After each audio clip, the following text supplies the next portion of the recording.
quite tell. I think we're live. Probably just me looking gormless now on stream with that. Is it on, Face? It says Is on. it on? Is it Is this on? thing on? I don't know. I think it is on. Wait. Again. Oh, I've just had a YouTube notification. Well, that's a good sign. It's on, but the main screen is Meet Playlists. Oh, Sounds good. meet playlists. Yes, just 3.5 hours listening to The sounds of meat. sound of meat cooking. What does Oh, meat at least it's sound like? cooking and not being slapped. That's fixed it. I don't know what that means, but there is no meat playlist tonight, whatever that is. So disappointed. As hungry as I am. Yeah, I feel let down. I'm sorry. But I thrive on your disappointment, so I think it's a win. Right, good evening. Welcome to Bonus Action Heroes. Tonight we are picking up with our Out of the Abyss game, where we find our heroic... What's the version of duo for four of you? Quadruo? Quadruo. Quartet, possibly. Quartet, yes. Heroic quartet. There's no Jim tonight. He's not joining us. But yeah, you had quite a pleasant morning and afternoon, I think, in Blingdenstone. Had a bit of a late lunch. 3-course meal, 2 of which were desserts. You did forget the cheese course, which is probably the most tragic event of the whole session. We should all lose, and it can. What's a negative inspiration point for that? We'll call it a Cheez-It point because you missed the cheese. I don't know. But yeah, don't worry, it's still there. It'll keep. Still the whole party. It'll You keep. deserve it. Maybe not the wet cheese or whatever it was we called it. That might not last so well out of the fridge. But you spoke to lots and lots of people in Blingdenstone. You got a real lay of the land. You know that they have a lot of problems with ghosts. They seem to have a problem with were-rats, and they also seem to have a problem with some entity called Ogremot's Bane, which seems to poison the minds of earth elementals, who are usually friendly to the deep gnomes of Blingdenstone. Have I missed anything? I mean, there's quite a bit going on, isn't there? It's a busy Okay, one place. Oh yeah, Hazel will have the extensive notes with red string. There was so much Wild last time. I fell behind in the notes. 1 second. So we had That's a sign there was a lot. so Tata is the best person in existence. Apparently so. Should be lauded above all else. Dusk goes on mushrooms, probably from Philo. Cossack knew the Dolt Baron. Orgamok's Bane is tainting the earth.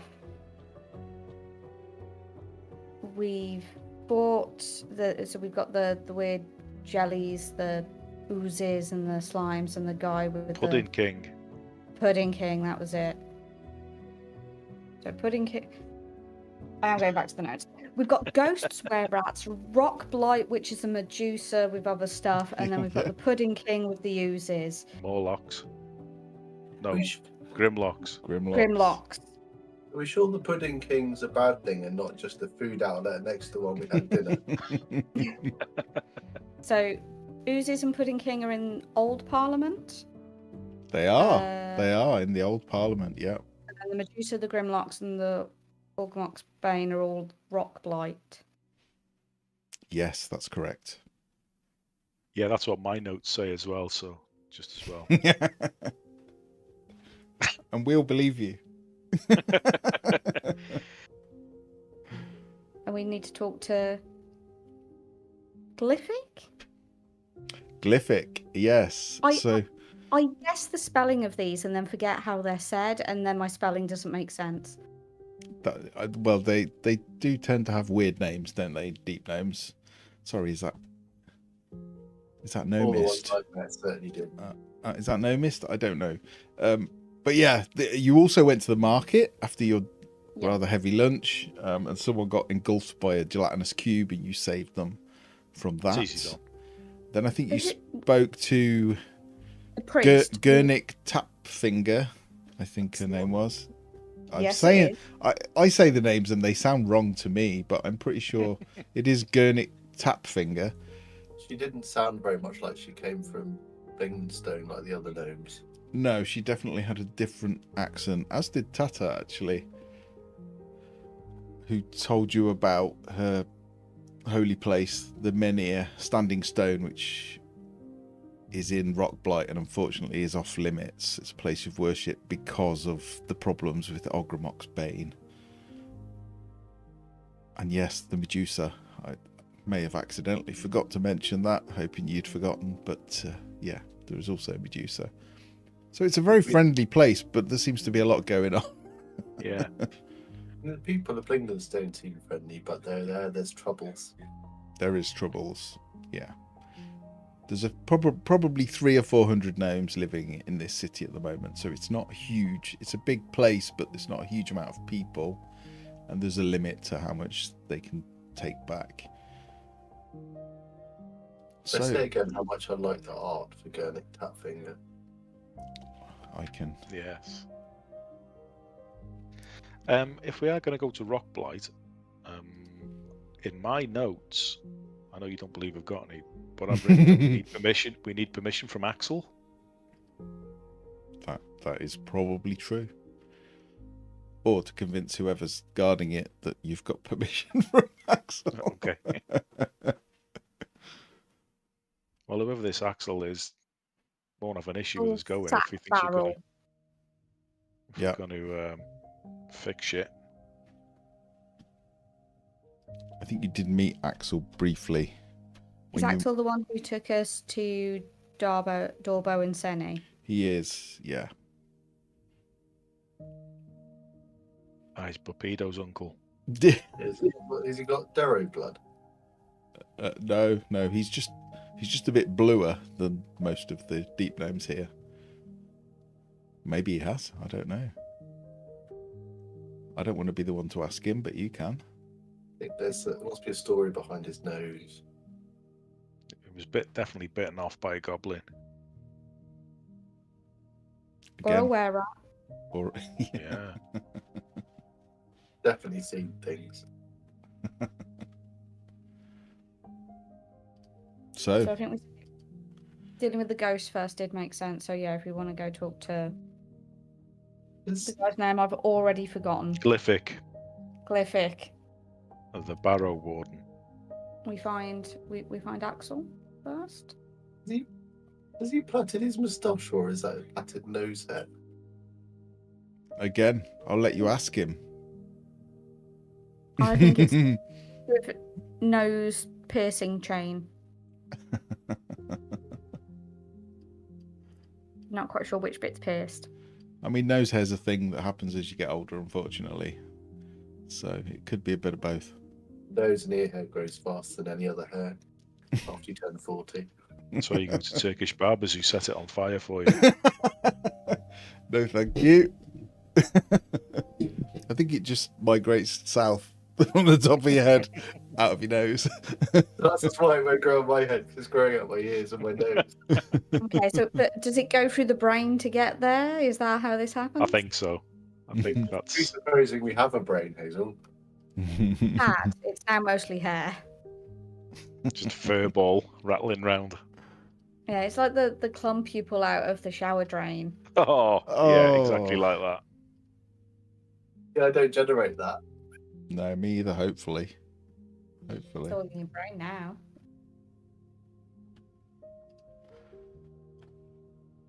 So Anyway, it is a peaceful day. It is probably late afternoon. We left you in the market, I think.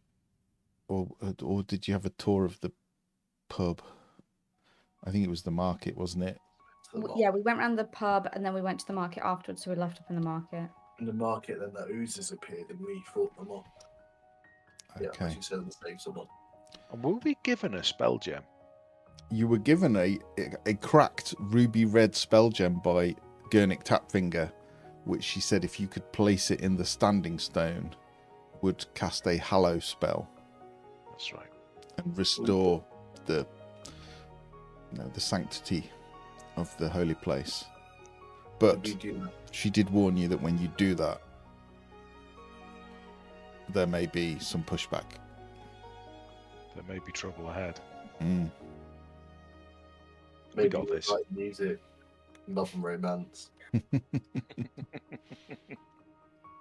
So you are Let's just face the music. in the Trader's Grotto. See how long we can take this, Steve, before Matt gets cross. Yeah, it's all good. I can't be bothered. Could get cross. You are in the Traders, and it does not take long. Just with Gurnick and with Kazook, both available in that marketplace. They can point you down to the catacombs, which are effectively here.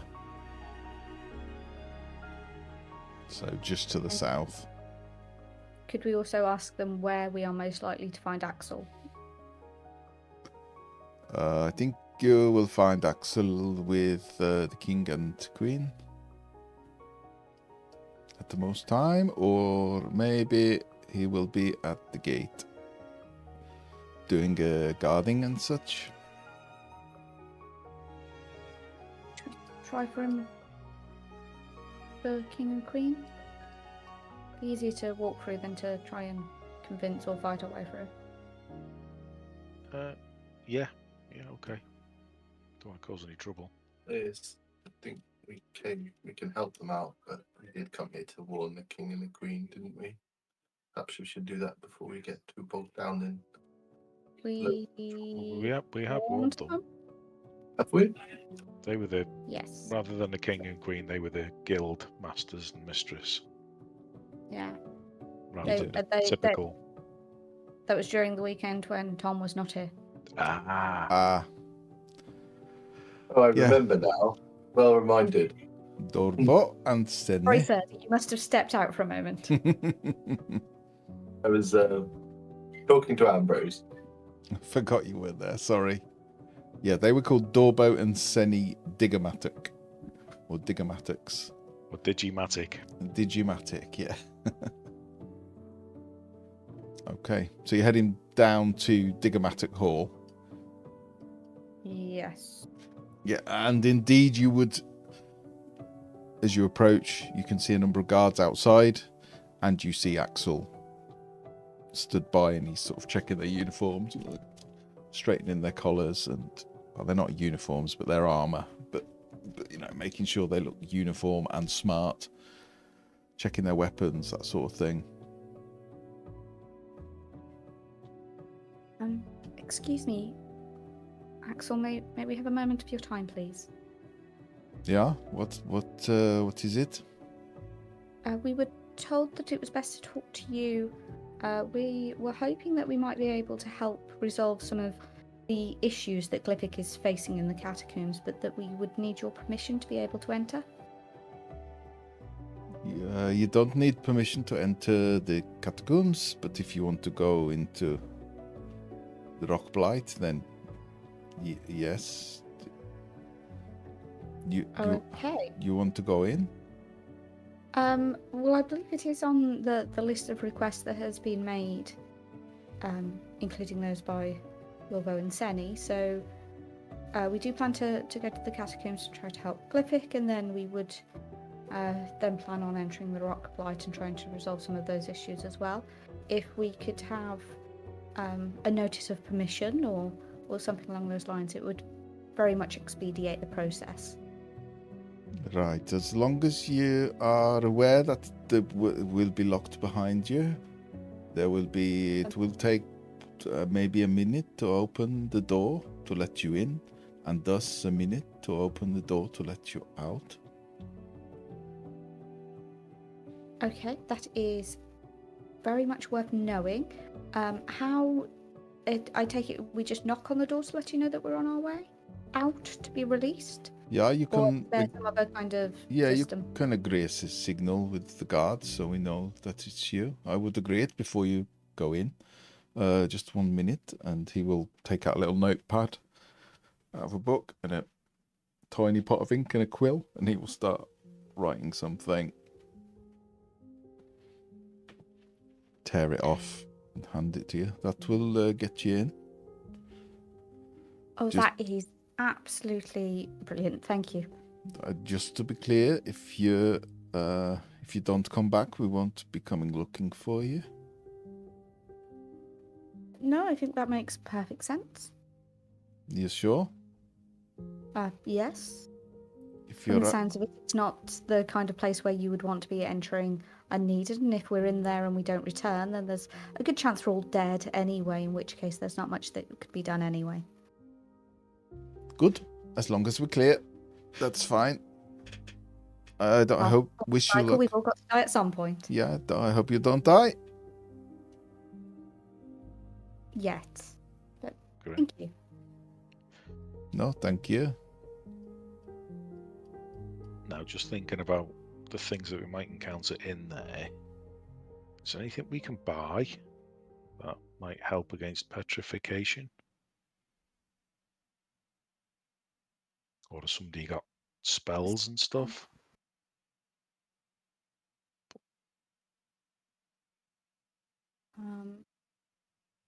I should have something. Let me just find the full list of what I've got. And also, if we wait until tomorrow, I can have sending prepared, so I can Yeah. let them know that we're on our way out. So Yeah, we can probably have another look around the market and see if maybe even buy a spell gem with whatever it is we need already in it. That might depends on be the more level of useful. spell as to the cost, though, doesn't it?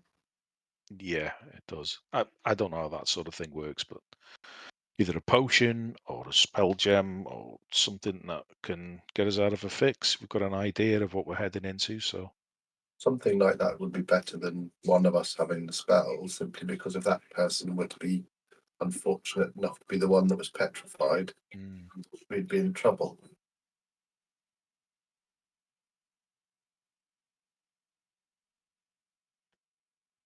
But if someone's petrified, how do you make them drink a potion? well, from what I understand, only stories I've heard is that it's not instantaneous. But who knows? I've never actually seen it firsthand. And maybe you can get something that's preventative. If someone's been petrified for a while, can you turn them back? I believe you can from the stories that I've heard. Very interesting. But let's hope for the people that have been caught already then. I would suppose so, as long as there remains in the petrified state and there's no further damage to them. I don't think if the head was to be removed, I don't think we can reattach it. But if they are in one piece, or at least all of their vital organs are intact, I don't see why not. It would just be finding the correct spell. It's an interesting concept, I must say. We should be careful then. Do we need any special ingredients, Malice, or I will know once I can think of it.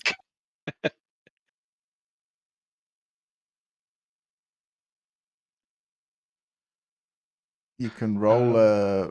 People can roll Arcana or Religion. I'll let you roll History if neither of those seem appropriate to you.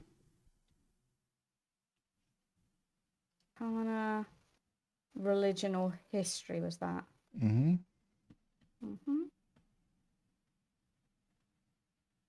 Oh. Not great. Okay. I mean, you know that the Greater Restoration spell will Was it? do it with that roll. remember there was some certain creatures where apparently you could use some extract from certain creatures and it might feasibly turn them back. But no. I think none of you are quite sure. 7 definitely not. I mean, Serdi with it, I think 7 and 11, you're probably both pretty sure that if you just close your eyes and don't look, you might be all right. It doesn't feel like the safest thing to do.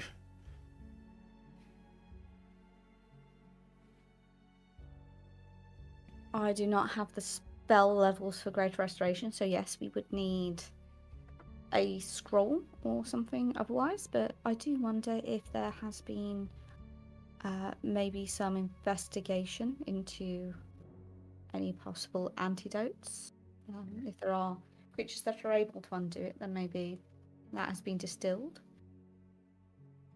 I guess the market would be the place to ask around. Yes.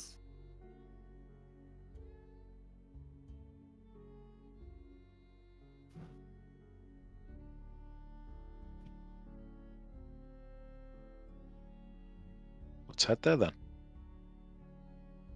To the market. Okay. You walk back through Blingdenstone. You pass the tunnel that you think goes down into the catacombs and back into the market. You can see Kazook is still there, as is Gurnik.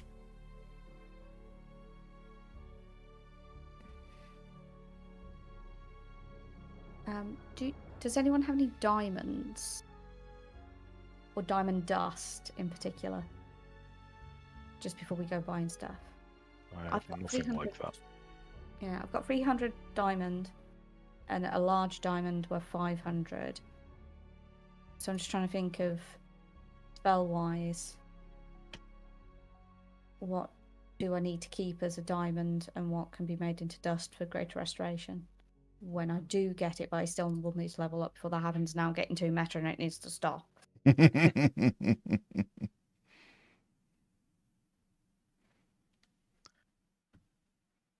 Who was the person that was selling the gems? Was that Kazook? That was Kazook, yeah. Kazook, sorry. I think, wasn't it? Am I forgetting now? I'll go and ask Kazook if they have anything. Kazook, we think we may encounter something that can petrify.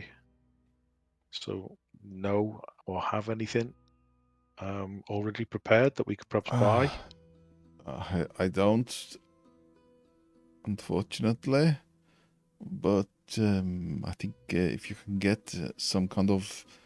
This is the irony of this. If you can get a certain gland from a basilisk, then I can turn that into an anti-petrification potion. So it is possible. I think high-level cleric magic can do it. And I have gems that are capable of holding such a spell, but I don't know anyone that can cast it. Maybe the Barrow Warden might be able to. I don't know. They might have something. And just up front, how much is the gem that will hold that? Maybe we can buy that now. What level is Greater Restoration, Hazel? Do you remember? It's 5th, so it would be jade, and it would be 6,400 gold pieces. Yeah, they're very expensive. So we'd be better off. I think if you buy a scroll, it'd probably be about 150. Maybe or two. if we want to do a number of other things, and I can try and learn the spell in the meantime, and then I can do it. And we would just need 100 gold worth of diamond dust. Okay. Yeah, I'm sure we can get diamonds easy for you. We have many mines. Kazook, who sells scrolls then, if anyone? It would be Gurnik. Ah, okay, great stuff. Of course. I don't know what she will have in stock, but yeah, she can do that. And she will, I'm sure she'd let you use her office if you wanted to make your own scrolls.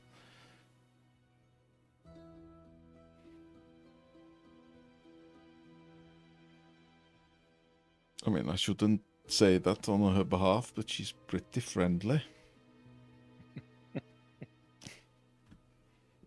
You all seem pretty friendly, I've got to be honest.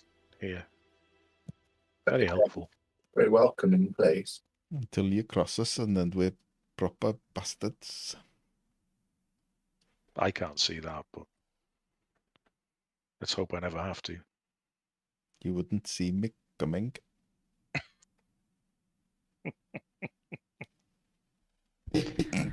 Yeah, I dare say.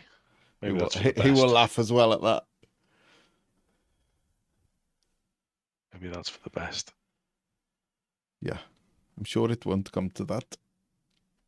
As long as you deal fair, we deal fair. Well, we're all about fair. No need to worry there. Absolutely. But yeah, do you want any potions? You cleared out all of the healing. I've got Alchemist Fire. I don't know. I got a bottle of grease. Yeah. Sorry, go ahead. So you said if we were able to bring you basilisk or basilisk venom, you'd be able to create a anti-petrification. It's in the neck. The glands. Yeah. Okay. Do you happen to know where there may be any basilisks? Yeah, they're in Rockblight. Unfortunately, in the same place that the Medusa is supposed to be. But it could be, you know, that it's just a rumor and it's basilisks and not Medusas. But either way, you'd be a statue. That is true. And while the others ask their questions, she'll start sketching out like an anatomical sketch as best she can of a basilisk and kind of like asking where the glands will be so she can Yeah, more easily remove them when needed. Draw you a very detailed sketch. Mm-hmm. He'll show you where to cut and where not to. Like a puffer fish. Basically, yeah. If you cut there, you'll stop it from holding it, so it won't work. So you have to cut here, and then scoop it out with a spoon or All about your the hand. scoopage. It is good to know. Thank you for the advice. And she'll start writing down very detailed notes.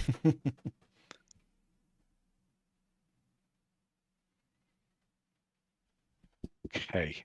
So if we can't get anything that might stop or prevent that, what about things that can help us see without seeing? Is that a thing? What? Sorry, I'm just talking amongst the party. Oh, sorry. Just Thought you were on the mushrooms. not yet. It appears to be from what has been mentioned, it appears to be a visual effect. They must see. Yeah, that's what I'd heard.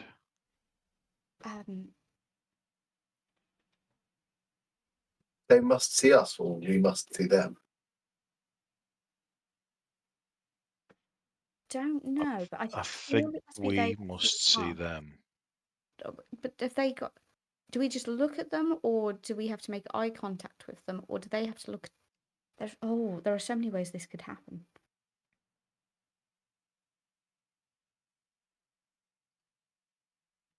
But we could use darkness.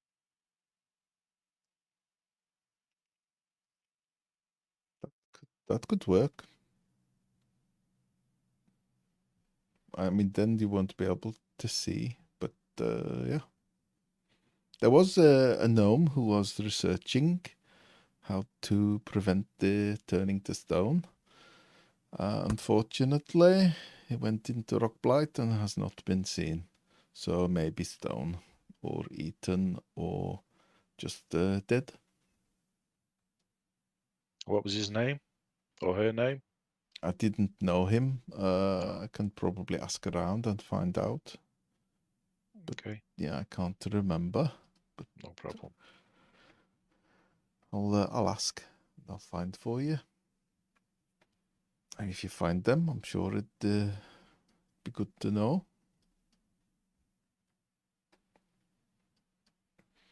We do kind of have a bit of various settlements. It's been a few hundred years since the city was occupied, so it means that's why you hear different accents, because we lived in different places. Right, that's what it is. Okay, Yeah. understand. I had wondered. Where did you live? I lived a place about 4 hours north for a bit, and before that I lived under a place called 10 Towns. It's on the surface, bit cold, not underground, cold up above. Yeah, here they've had a lot of shit there. Like metal dragons and all sorts of evil gods and stuff. Yetis. What's one of them? Don't know. It's not good. No, I think it's all fixed, but yeah, it was a bit cold. So Okay.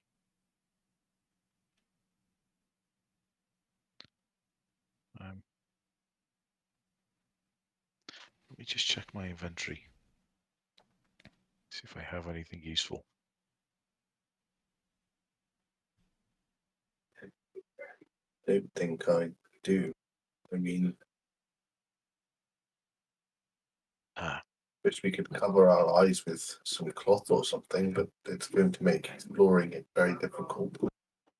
Well, I think at this point, Drodin would step up and just be like, well, I do have the ability to cast darkness. And I could cast it on a...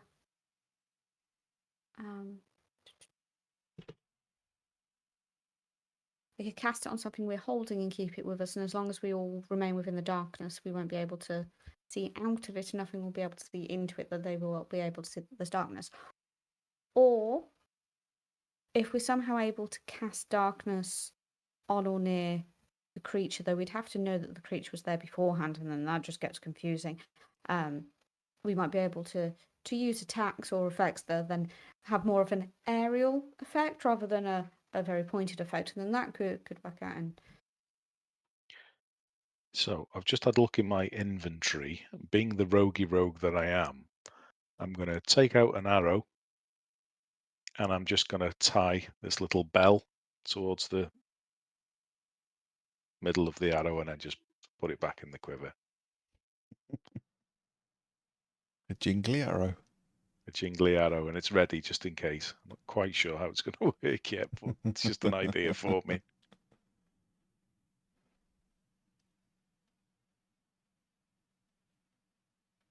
And perhaps we'll have to form a plan on the fly, Yeah. as they say.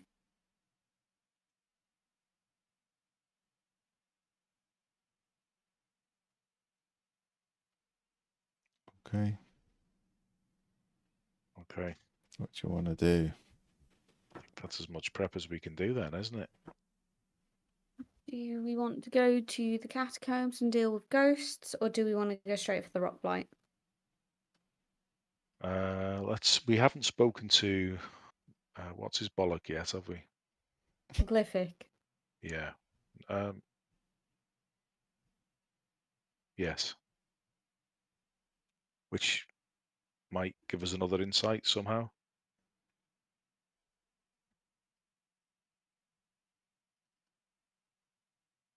So if we go talk to Glyphic, make some inroads there, maybe. And then deal with the Rockblight afterwards.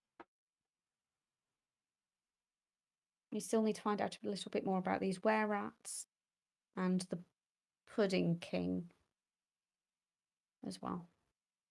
Yeah. Okay. To the catacombs. To the catacombs. Okay. Again, it only takes 10-15 minutes. You feel a little bit like you're walking backwards and forwards up the same street, and there's a few gnomes sort of look at you as if to think, I've seen them already. As you walk back, and you come to an area where there is a stone, it looks like a stone stage, and there is an archway in it and steps going down, and above, it's more of a big plinth really, there is this stone statue which is kind of vaguely gnome shaped, but it has no facial features. It is quite rough hewn and looks, it's like vaguely gnome shaped without any eyes, mouths, you know, it's got no detail. It is just this rough hewn. So whether it is finished or unfinished, it's not clear. But it seems to have its head looking down towards where you would walk under to go down the stairs. Onwards. You're heading down. Yeah. Okay. A tunnel goes down and around. It is strangely dry. There is a smell like old paper, musty, dry, but not a lot of sound. You can see flickering lights in the distance. It's quite a rough hewn tunnel, looks like it has been carved out recently. And then you can see the ruins of an archway, and it opens out into a bigger room. Stood at the edge, looking inwards, is this young-looking gnome, kind of short, already thinning white hair on top, no beard, cleanly shaven, eyes white, and just seems to be crouched at the entrance to the catacombs, just looking inwards. Doesn't hear you coming. Hello. Oh shit!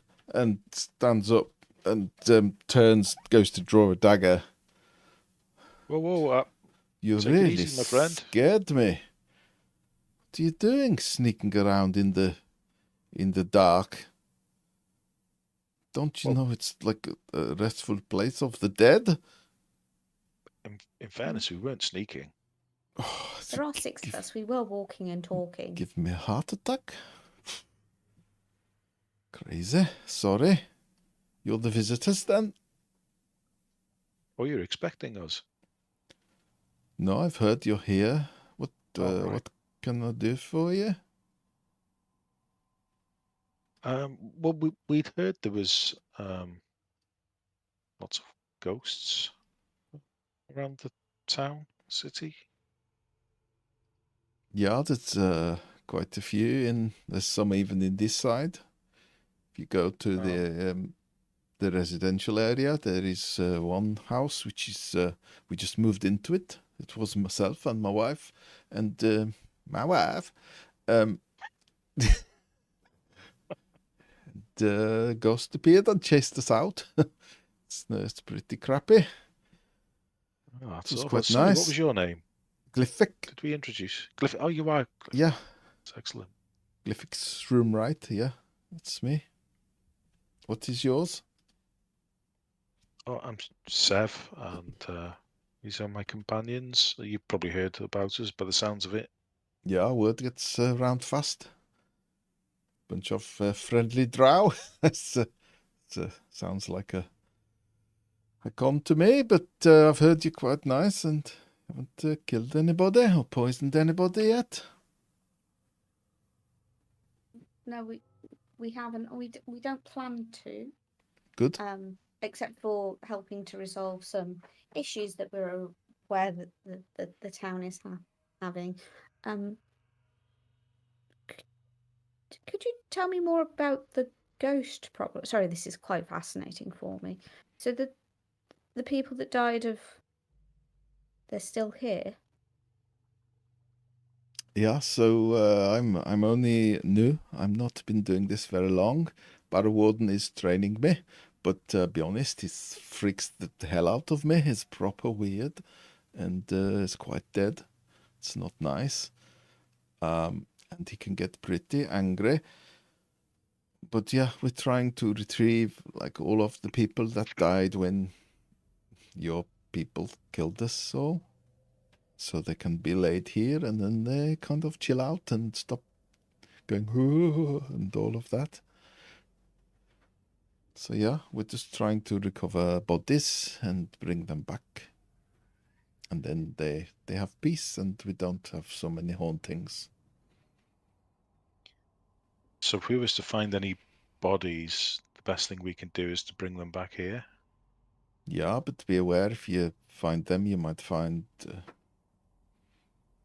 ghosts and wraiths and how should we- specters and how should we deal with them? As what sword do you have? I'll just unsheath it and show. Is it magical? Yeah. Yeah, that'll do it. Yeah. Do we have to use violence? Can they not be reasoned with? I'm sure that there must be some traumatic events. They've been murdered. They've had their homes taken away from them, and then they've been stuck, unable to move on. Could we maybe not talk to them? Some of them, yeah. Some of them will talk, and some of them will not know that you're there, and some of them will want to eat your soul, unfortunately. Well, maybe this is a good start. We do have some remains already with us. Someone we believe was named Pelek. Yeah, it's a known name, yeah. Do you want to... Where are they? I'm not sure. Captain? Do you need a hand to carry the body? Not I'm sure sorry, it's who? that much. Did we have From the Papido fight under Gracklestock. It was just a hand. It's just a hand. Yeah, you find it in your bag. I think you wrapped it up and kept it. This is all we could recover, I'm afraid. Oh, I suppose it's better than nothing. I'll let you take it in. If you're on the right-hand side, there is an empty plinth. If you put it on there, I'll deal with it later. Okay. He will stay stood at the door. Okay.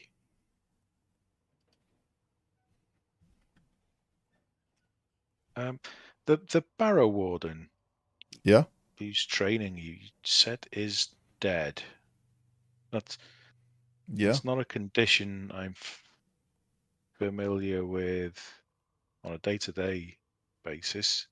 How does that work? Normally, most of the dead people I encounter don't talk and train apprentices.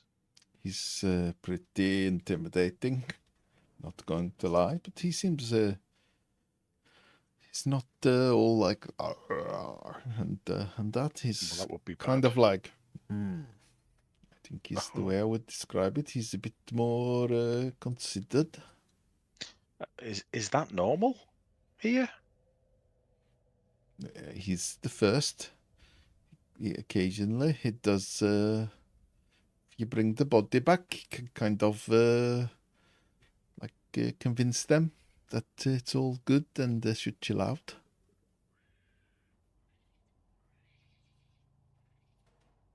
It's hard to explain. He's kind of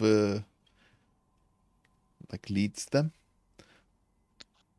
And Alright, so you stab them, they're not going to be dead forever.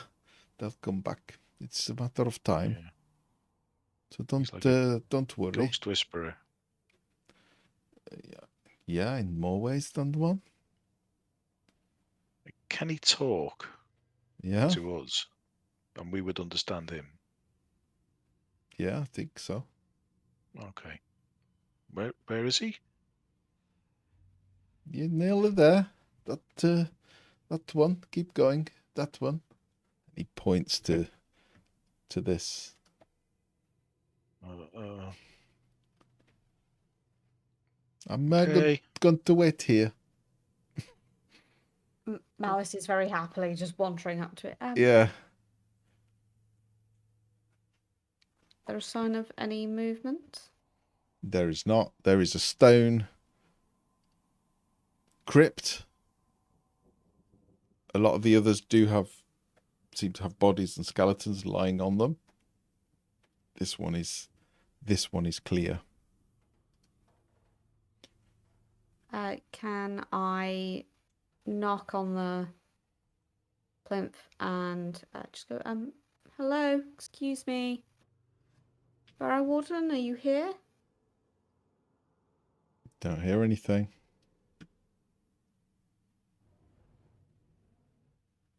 Put the thing on the. Over hand. He's right. doing that. He's doing that thing where he's further away, so he's talking more quietly, Yeah. but gesturing. Put the thing on the thing. Okay, I'll just place it on as reverently as I can muster. Reverently. You place this hand on the stone, and you just hear a gentle just a sigh on the wind. That's it. And then nothing. And then you see, like Malice probably would see it first, where you're stood. You see this sort of face, empty eye sockets. The hair is white, but it almost looks as if this person is underwater. It's kind of like floating in the air and going in all directions, sort of really slowly in slow motion. The eye sockets are empty, and then you see the rest of the face come out. The nose is kind of like it's there, but it's also not there. You can kind of see the hole in the skull, but you see the nose transparent, and then a huge beard, and this figure rises up out of the catacomb and is just stood on this stone plinth looking down at the hand.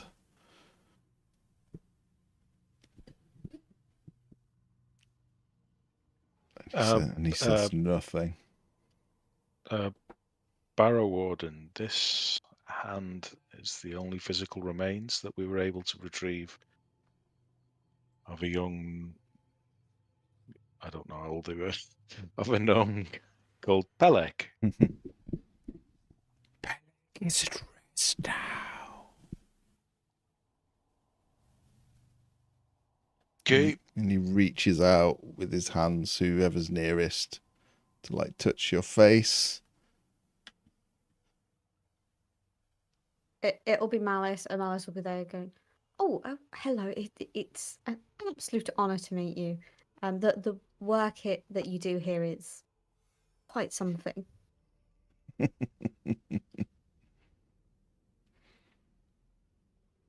Child of death.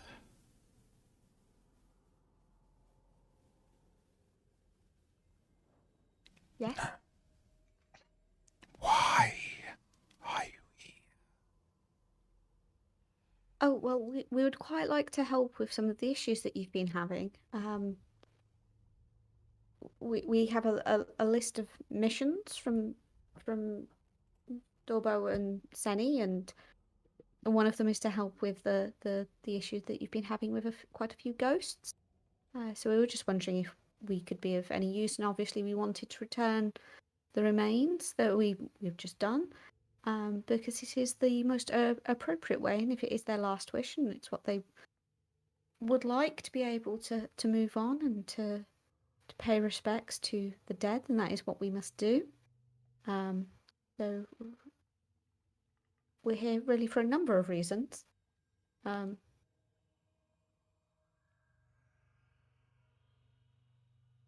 You see the face come closer. You feel the temperature drop. There is the air just drops about 10 degrees Celsius. Don't know what that is in Fahrenheit. Sorry, Davey.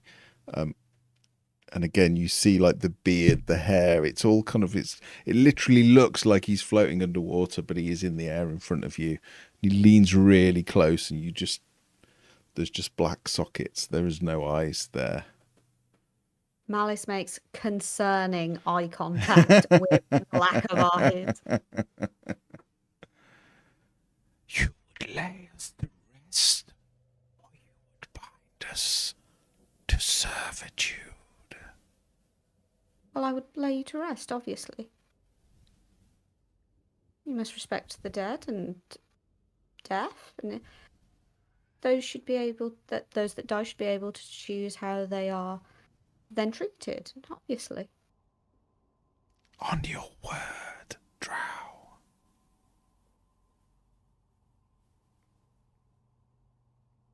Word? Give your word.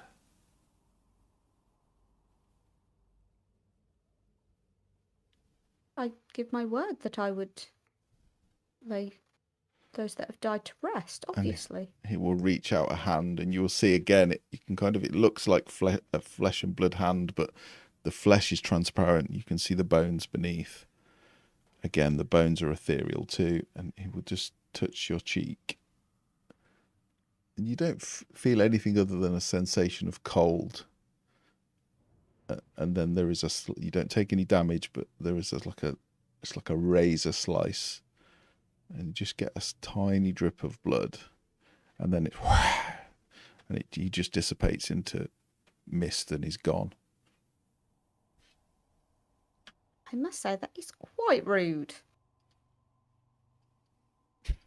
It's very impressive, though. I mean, it's a born showman.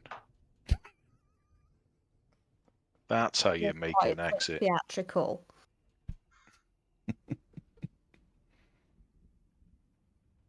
And Glyphic once he sees him disappear, he'll come in the room. Ah, brilliant. Yeah, you did it.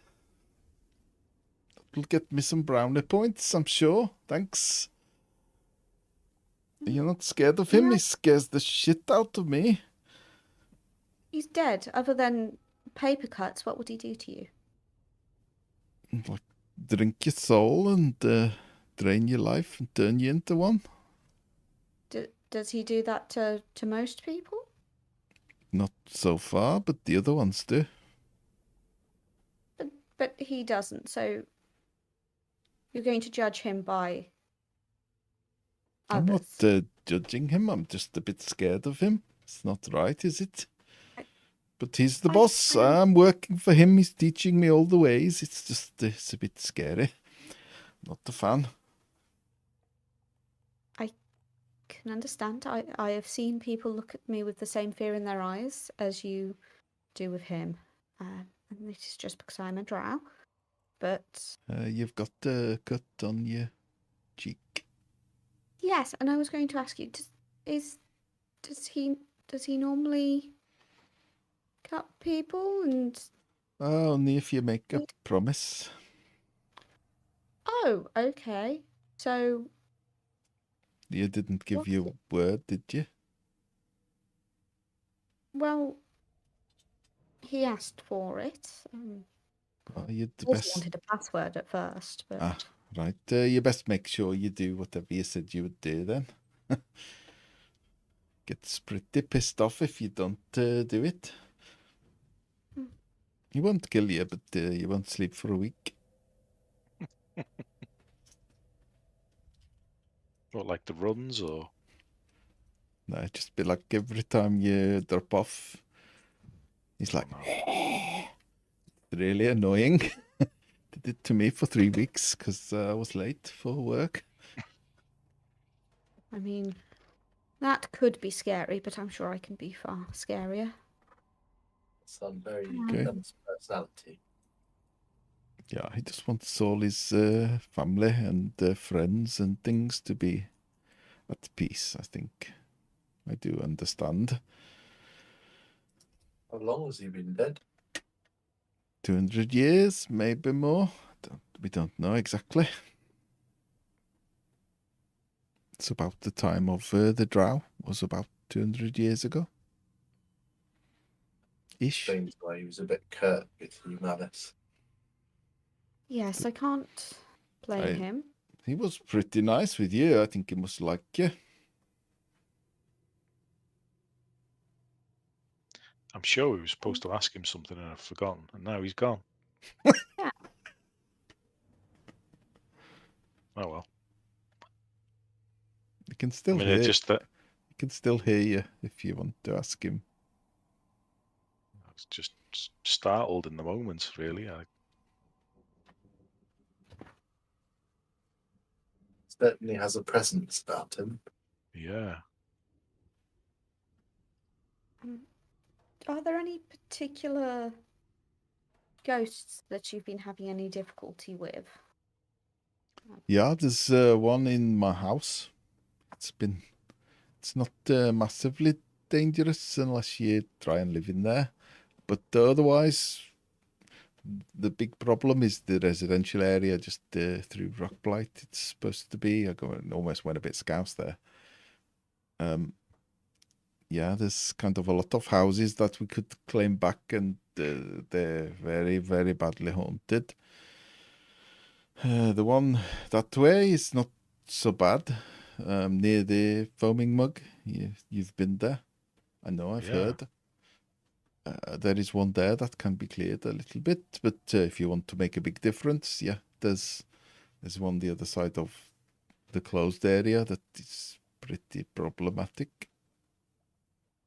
Okay, so for notes, just before this, so we've got Ghost 1 is the one in Glipic's house. Easy, doesn't really matter that much. Yeah. Glipic's just wrapped his job. Then there's the residential area on the other side of the Rockblight? Or like in the Rockblight? On the way to Rockblight.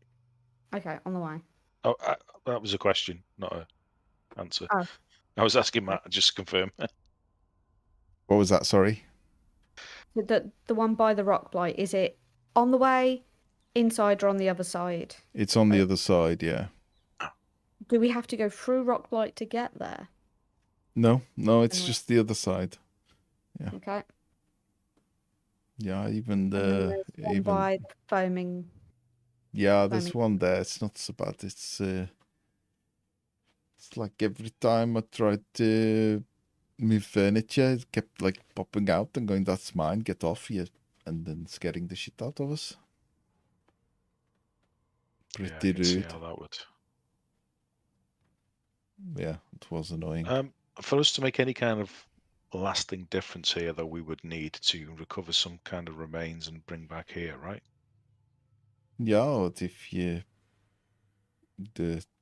get the priest with you, or not me, by the way, I'm just an initiate. But yeah, if you bring them back here, they will be at peace. You said if we had a priest with us, what must the priest do? Like lay them to rest. Okay. Well, I might be able to help with that. Really? Yeah. Not with Loth, though. Oh no. I truly believe that my beliefs should not be enforced upon those that I am laying to rest, and it is an individual's own wishes as to how they want their body and their afterlife to be treated. So I would do my best to respect that and to treat them appropriately. It does mean that they do have to have an exit interview beforehand, but that can be dealt with. Exit like death? Well, yes. And that they can have it while they're living, or if unfortunately I'm not able to get them until after they've died, then we can still have that discussion. They can be slightly more tumultuous in how they deal with that discussion if they've already died. It can be quite overwhelming for them. But I've had the discussion with everyone here, other than yourself, of course, and Barrow Warden. Everything is on file, just to make sure. Who is? I don't think we've discussed this. Who is the? I'm sure there's more than one, but let's start with one. Your gods, your main deities, pantheon. Is there an Yeah. overarching Well, deity? there's kind of quite a lot of them. There is Caledoran, Smooth Hands, which is what? Why are you laughing? No, please No. continue. I didn't say anything. And then this one is to Sagayan Earthcaller.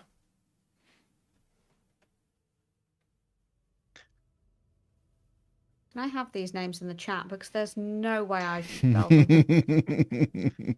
Yeah, you can. Yeah.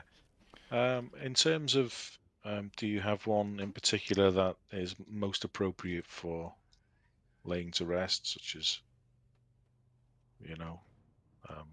path to the afterlife or some such thing? Yeah. Well, they're the main two here. Okay.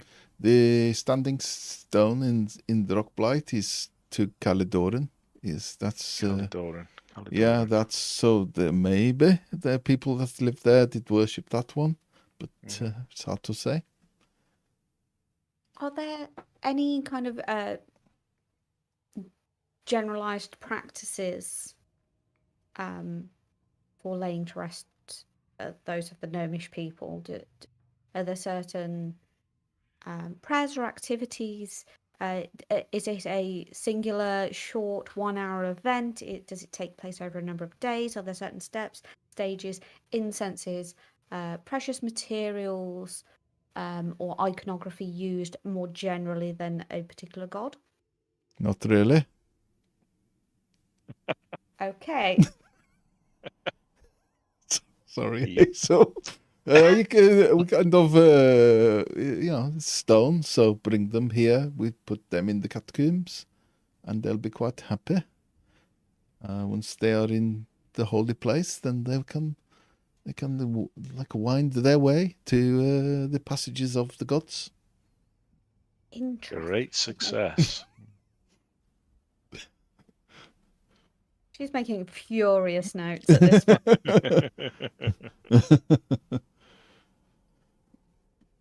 Sorry, Hazel. You said all of that. It's like, no, not really.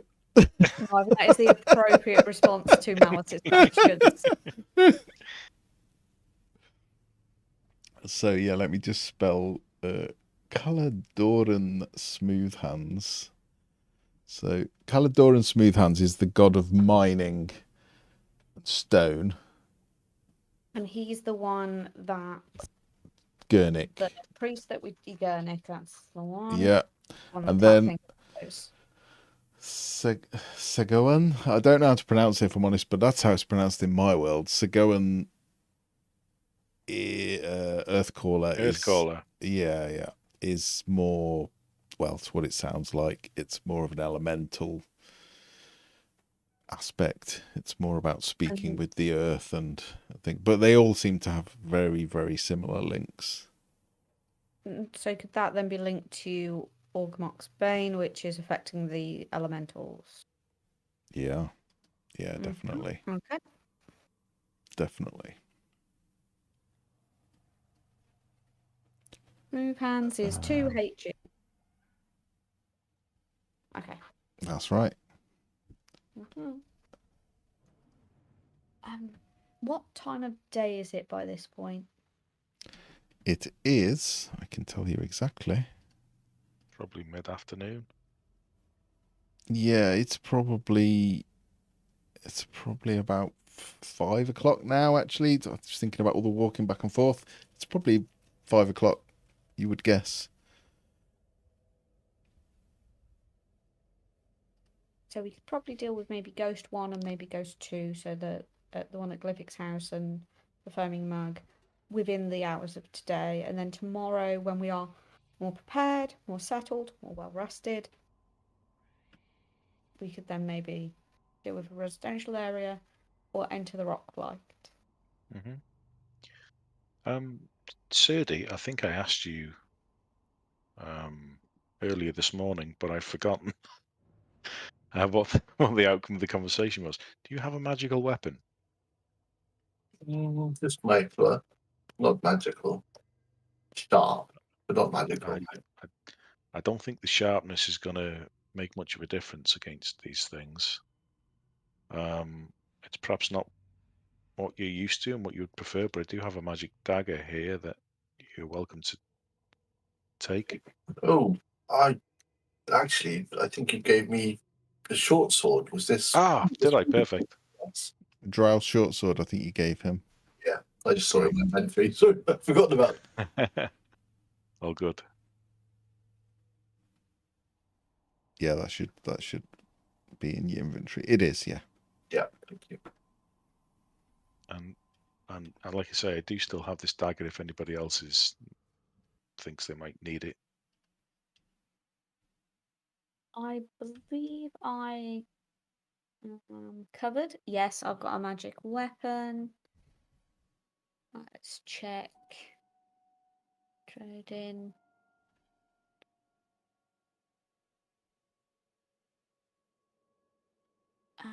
I'm not sure Drodin does, but I'm not sure he should be allowed close enough to use a weapon. Yeah.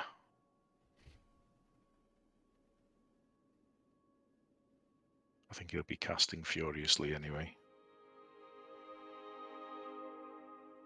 Okay. What did you suggest first then, Malice? Well, we need to return to the foaming mug. Ah. Because we were unable to finish the cheese course earlier, and we would not want that to go to waste. That is important. And then maybe we could also fit in either the ghost at Glyphic's house or the ghost near the foaming mug. Maybe both. It depends on how difficult a scenario it turns out to be. Then rest overnight, and then we can either deal with the residential area or the Rockblight tomorrow. Sounds like a plan.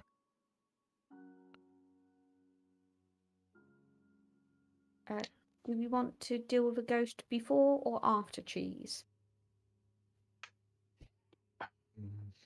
I think pre-cheese ghosting is my preferred method. So we could go to one of the venues, Yeah. ghosts, and see how we feel. I mean, we may need a cheese course to recuperate. Yes, put some steel in our backs before we address the second. Yeah, and it may be that it's actually easy and a walk in the park, in which case it's a celebratory cheese course.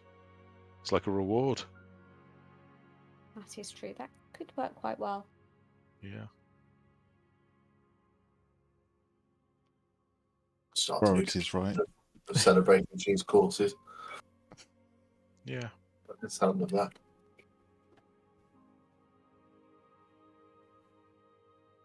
Okay, what would you like to do? I'll put you back on the Blingdenstone map so you can... I mean, likewise, if you just want to wander around the map and explore anywhere, you can. It feels inappropriate when Jim's not here. It's probably That's what more Jim's for. appropriate because he's not here. It's more appropriate. Someone's got to do it. Oh, it'd be the first time we can set off traps. There won't be traps. Oh, Dave, you did look it up for us, by the way. It's about 50 degrees Fahrenheit. That sounds far too high a temperature. I think it's probably quite cold. No, I'm aware if it's 10 degrees, it's going to be cold, but it just sounds...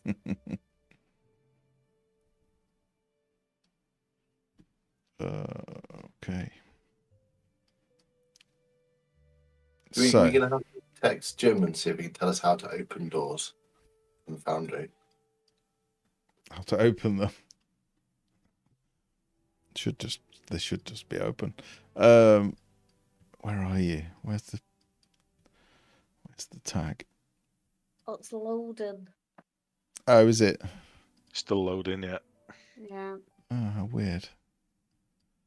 Should have pinged up for me. There we go. Are you in? I'm not. So right by the Trader's Grotto, there is a boarded up area, again with guards. It's not letting me ping it, but about there, Oh, yeah. right next to where you are. You do recall as well, as you walked through the previous ones, you did see another area where it seemed to almost be like rocks piled up against a big metal door, which would have been about here for information. And there is also, you could pretty much see it when you're at the temple through the tunnel. There's also a boarded up area here, which looks slightly more militarized, shall we say. There's definitely a big gate, a number of guards. It reminds you of the entrance with a sort of tunnel and a killing ground.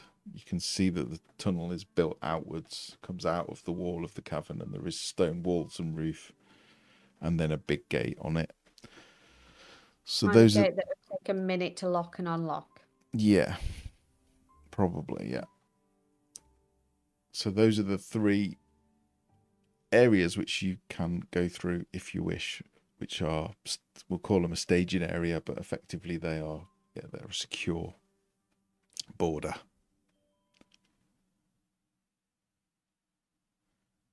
Let's go through this nearest one. Oh, yeah, that's the one we said we were going for, I think. Or the one you stood by? I think so. Okay. Hazel, which one are we going for? The one by the foaming mug, or So we can either go to Glyphic's house or the one by the foaming mug. whichever's closest to where we are right now, I suppose. That's probably where you are. Yeah. Okay. So you can go through that one, or one that's back and goes off to the top of the map. Door number 2, please. This one? Yeah. I will look at spells. I can't Oh. see. He asks us to change our mind now. Will we get a better result if we go for one of the others, or is it the same? I don't care. I don't fixed. care which one you go through. I just want to know. I We'll just open wanna the door go and we'll through one, realise- please. They will realise they're all linked by the same corridor. Door two. Door two. Door two. Door 2 in the middle. Yeah. I don't know which one it was. I just heard Steve say door number 2, and that's the one. Yeah, the one we're closest to. Okay. Oh, no, not that one. I'm joking. You hand the guard the piece of written paper, which they look at you and go, really? It's the Rockblight. That's yeah. You That's can down. get Okay. you can get there through here. Yeah, Fine. that's the Parliament, the old Parliament. But yeah, if you follow the tunnel to the east, it will go to Rockblight. Yeah. So our old Parliament is Pudding King. Yeah. Oh, there's lots of slimy stuff on the floor. There is. You see this. It's a little further away than it appears there, but as soon as you step through, it's like this gate didn't take a minute to open, most definitely. But as soon as you step through, it's like clang. You hear this metal door shut, and you hear the bars go back across. Oh, Well, we just wanted to go to a ghost house. yeah. And establish a way to get back in. Oh, They've set us up. I'm just gonna knock on the door again. yeah. Does it open? No. Are you gonna Well- let us back in when we bang on the door? Yeah. If you slide the note under the door, we'll let you back in. And if it's more pressing than that, is there a different signal we could give? Like a code word? Or a blood-curdling scream. Yeah, give us a code word then. Yeah, blood-curdling scream is quite a good one. Great. Yeah, what's your password then? Tell me. Blood-curdling scream. Oh, yeah, nice. Either the actual sound effect or the phrase blood curdling scream. Whichever you hear first. Yeah, that's fine. That's fine. Yeah. Good luck. So as you see this tunnel going off into the darkness, and the first thing you see, because the ground goes up slightly, is this round squat building.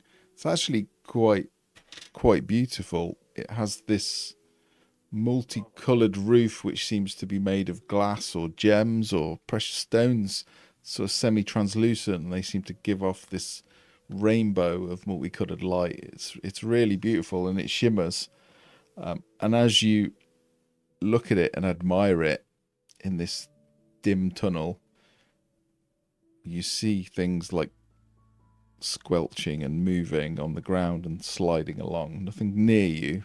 It looks quite close on the map, but you've got a tunnel between you and this.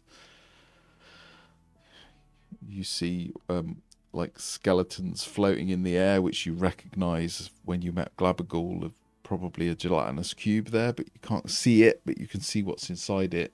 And everywhere you look, you can see like oozes squirting across the ground or squelching up the wall. You see puddles kind of take a weird three-dimensional shape and then drop back down into the ground. So where did they say the haunted house was?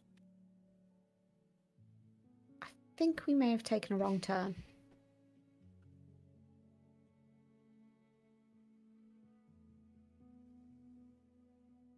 There is a lot of oozes and slimes and whatever they are. And as you watch, they seem to circle around the building very slowly, but they seem to rotate and circle it. Let's not be heroes. Let's go back and try a different way in. Yeah. Yes. Yeah. We didn't mean to come this way, did we? But it's good to know. So, definitely need the cheese course before we address all this. Correct. Yeah. Yes, and maybe some rest. Malice is just going to try and count kind of how many she can generally see and the kind of distance that they cover. And is going to spend a lot of time thinking about area of effect spells for the next how long? Probably 2 or 3 dozen that you can see. Wall of flame. Maybe more that you can't. And you don't know what's inside that building either. Cusco said about alchemist fire, did he not? Did, yeah. That might be an idea. We do have some, though, I think. We do. That's good to know. Walk backwards, blood-curdling scream, out the door. What's the fastest way to Glyphic's house, please? Back out slowly for dramatic effect. Yeah, Glyphic's house is by the pub.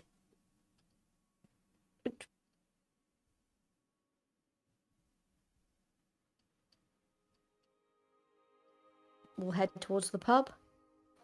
Same again, code word, let us back in, thank you. So if you go into Glyphic's house, it's in this part of Blingdenstone. There is no security door or anything. It's just the house is off limits. If you want to go to the haunted area in Rockblight, then... We want to go to Glyphic's house. Glyphic's house, Glyphic's house, Glyphic's house. We want the haunted house. I can't see pings on the map half the time because I'm looking at spells. Okay.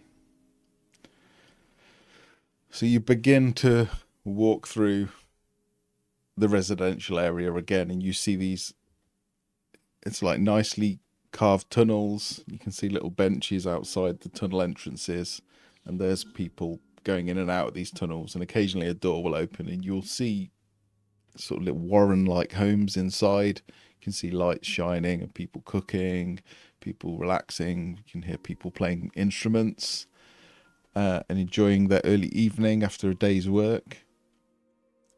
And it's not long before you come across one that has effectively got a barricade across the doorway. It seems to be made out of zirk wood, and someone has painted on it in red paint, "Haunted, off limits."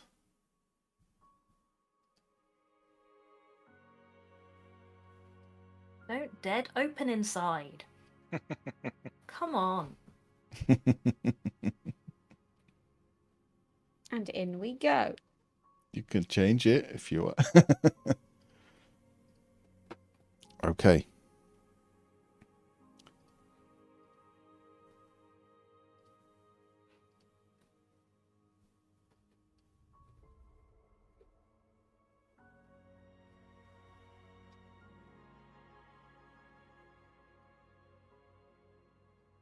You can see in front of the barricade, you do see two doors which are flat on the floor, as if they've been broken off the hinges.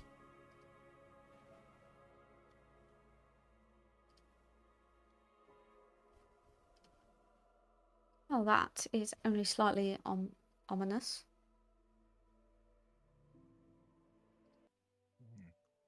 The ghosts have done this, do you think, or whatever killed them? I can see something down there. What is it that you can see? Like something floating. Oh, it's gone. Shit. I wonder if maybe it doesn't want to be seen. It's trying to hide. Rather than just walking straight on in, can we... Malice will bend down and she'll knock on the door. Just go, excuse me, we were hoping to visit. May we come in? You will see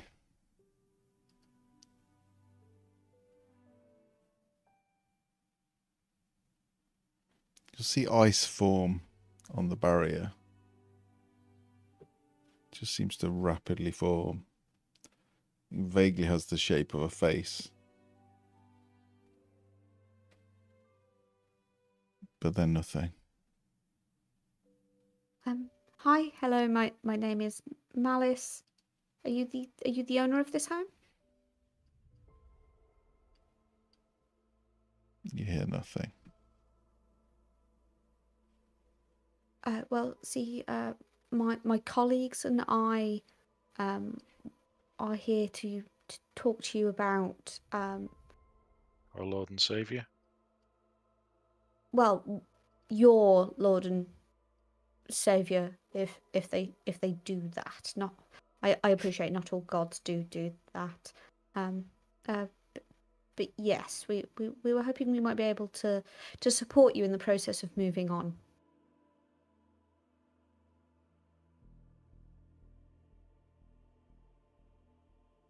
Nothing.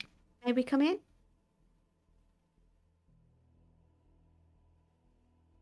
I'm going in. We'll just let ourselves in then.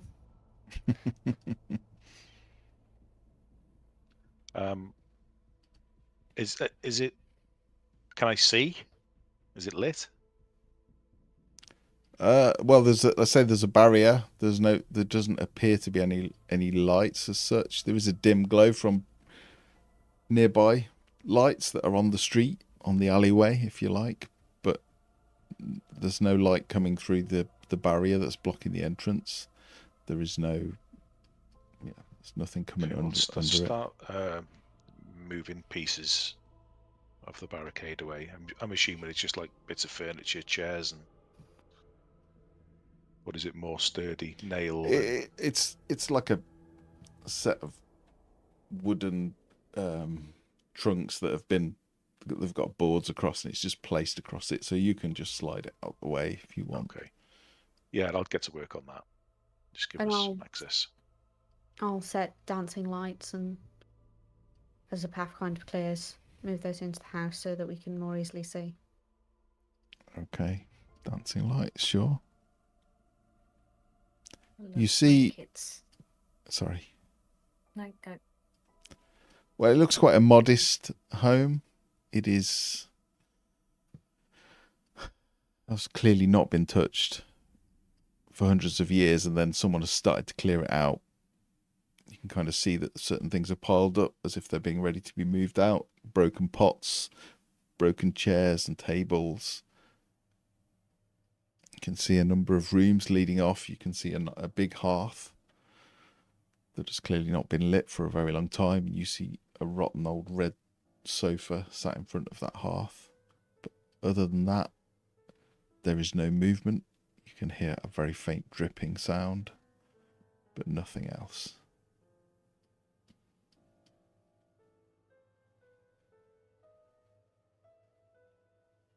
Well, let's start making this house a home. I'll go and try to start and light a fire. Nah, the fireplace with my Okay. tinderbox. Yeah, there is some wood there. It's almost as if someone had delivered some fresh wood. And you get your tinderbox. The sparks flash and light your That's face better. for a split second. You feel the warmth start to build, slowly gaining in heat and light. And as you do, you see this figure that is sat on the sofa next to you appear. Again, it is a gnome, 3.5 feet tall, maybe. And they slowly fade into being. You see they're giving off this faint green light. Again, empty eye sockets. The nose is missing.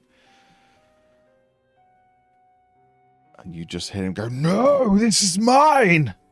And he just lunges at Sevatar. It's going to get you by surprise, I am afraid. But Okay. after that, we will roll initiative. That's an 11, which I assume misses. Let's hope so. Yes, it does. Okay, let's roll initiative. Yay! Yay. Does anyone want to control Drodin?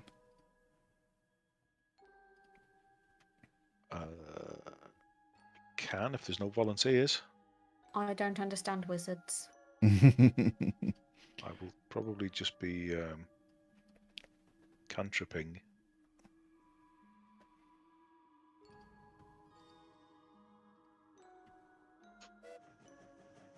Steve, God. did you just get a Thomas on initiative? Yeah. Nice. Apparently. That's when you want a critical, isn't it? On your initiative. Actually, it's not a bad thing, is it? Okay.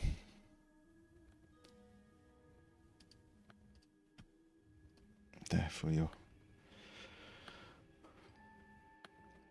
perusal is the ghost in question. Okay. Not familiar with this sheet. With his sheet. Where are the spells? Oh, I can. The book symbol down the right-hand side. Book symbol. I can probably change it. back. I'll just change it back for you. I'll change it to the normal, the old one. There you go.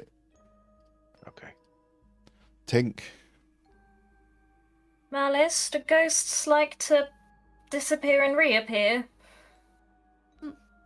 Well, I normally be involved with corpses, but if I had the ability to do so, I would do so. So Very well. probably.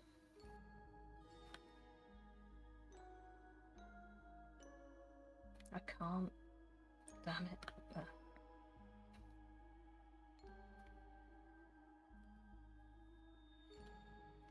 Okay. DC 15. Fails. He is sparkly. He's a sparkly ghost. He's more sparkly. Okay, anything else? Don't think there is much point using Form of Dread against ghosts, so no. May not be a bad call. Okay. Well, it says Ambrose, but it's actually Drodin, because Ambrose will go after Serdi. Thank you.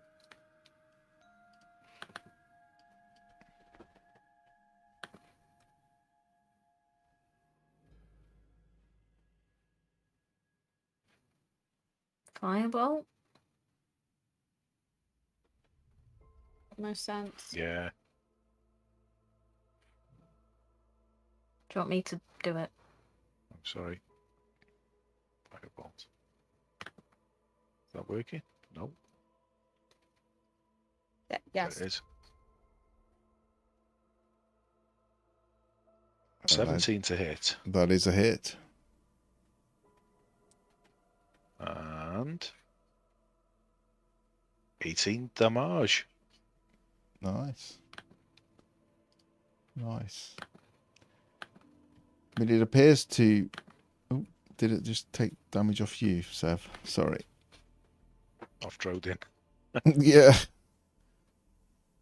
He's Me. badly injured.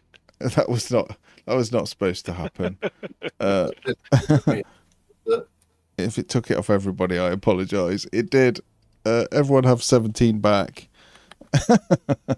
It does strike the ghost, but it seems to go straight through. And although you see some of the whatever it is made of tear away from it, it does not seem to take as much damage as you would have thought. Oh. Anything else? Not from Drodin, I don't think. Okay. Malice.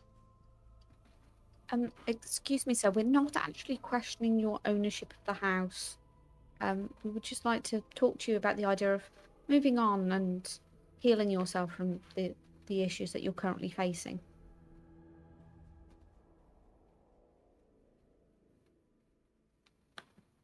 Any response? No, it just seems to be looking indignantly at this elf that is starting a fire in his house. You can roll up. I'll let you roll a persuasion if you want to try and reach him. Yeah. Just want to see if I can distract him from the fight. 17. Okay. We will see. The spirit hears you speak, and it seems to turn its head, and where the sockets are empty, you kind of see glimmers of eyes appear for a moment, and it peers at you.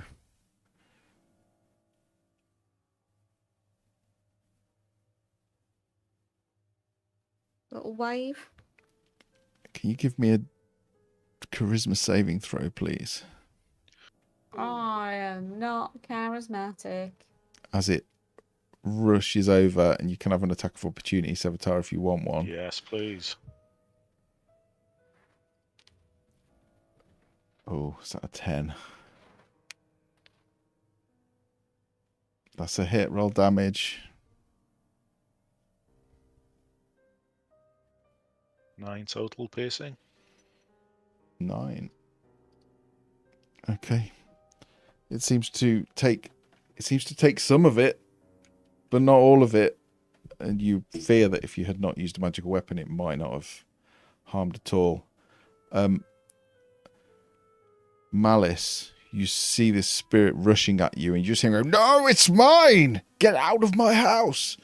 And as he heads for you, you see him approaching, and you almost feel like you sink into yourself and just drop down into blackness.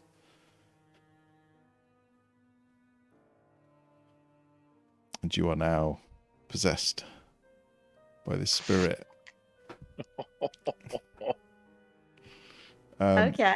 So you can control. You can roll from now on. Yay!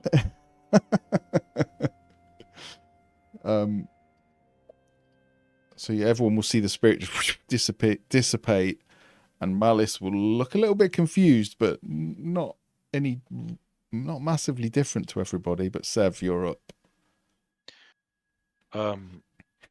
It's gone invisible. Everybody keep your eyes peeled. Wait, it Well- can't be invisible. Why not? It's fairy fired. Well, where's it gone? Where did it go?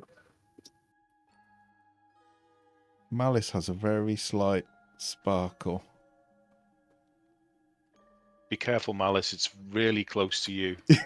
Oh, Have you any fucking great. way of drawing it out, Malice? Because I know you deal with the dead.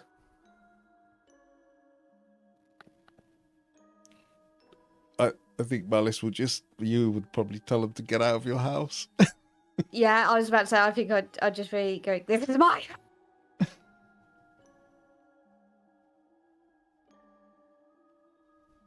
With it possessing me, is that the end of its go? Yes. That's its action and its movement, and it doesn't get a bonus action. I don't. I mean, if you've got any good bonus actions, it can use those. But I don't think it has any bonus actions. But yeah, that is its go. Okay. I'm sorry, Malice.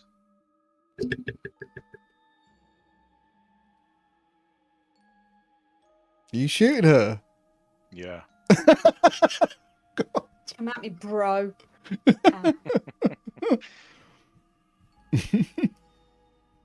Okay. What's Yes, that? that hits. That hits. Yeah, it's Malice's stats. Yeah, Malice. 8 points of damage. Oh, by the way, how long ago is it since we had the fight at the market? We've spent more than an hour, haven't we? In between Yeah. conversations? Yeah. Just making sure. So the warding bond on Serdi isn't active at the moment. Mm-hmm. Okay. You can drop that at will anyway. Oh yeah, it's 8 Yeah, points of damage to it's Malice. Anything else?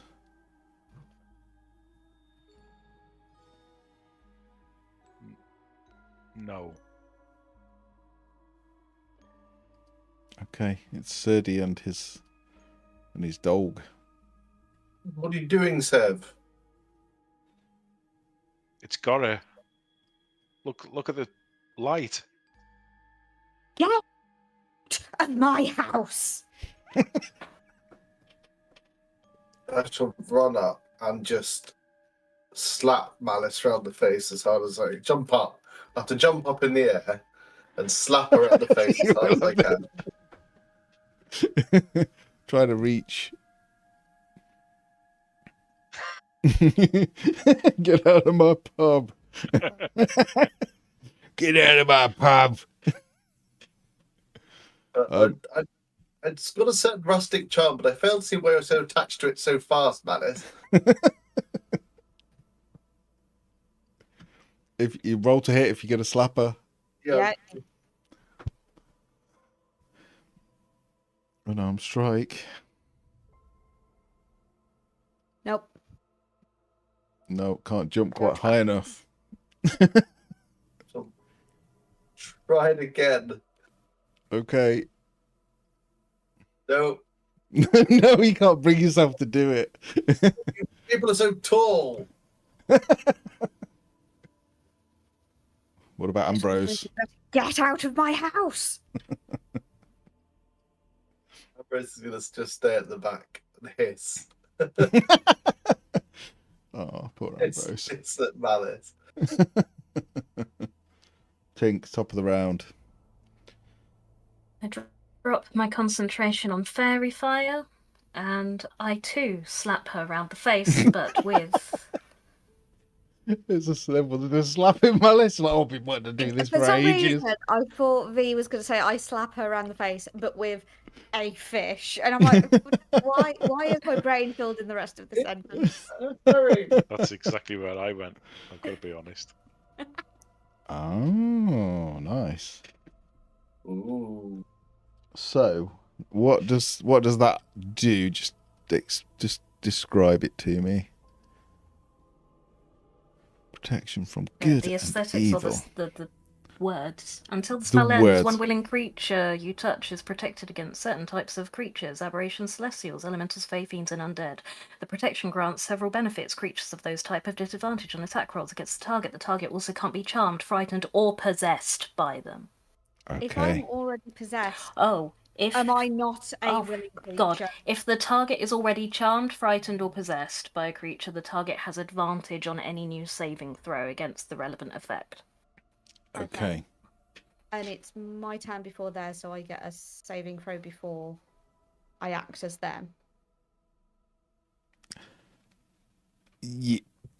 Normally no, but Why with this spell, I'm gonna say yes, because I think the possession lasts until you hit 0 hit points. Sorry to say, Okay. but because of this spell, I'm gonna say yes. You will get an additional save. Would the spirit, through possession of malice, know Malice's spells?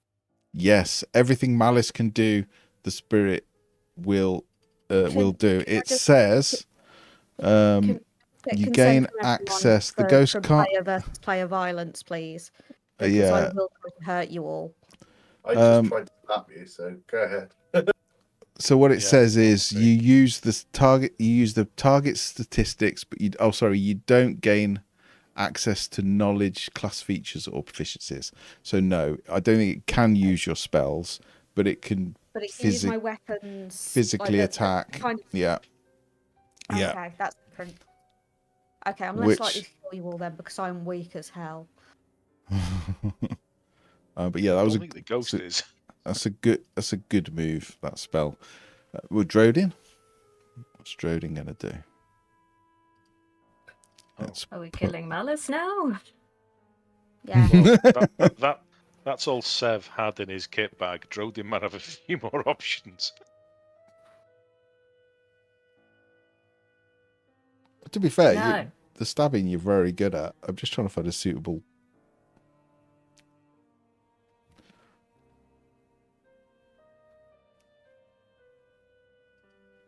Yep, no. He's got nothing like that I can see would be of any use.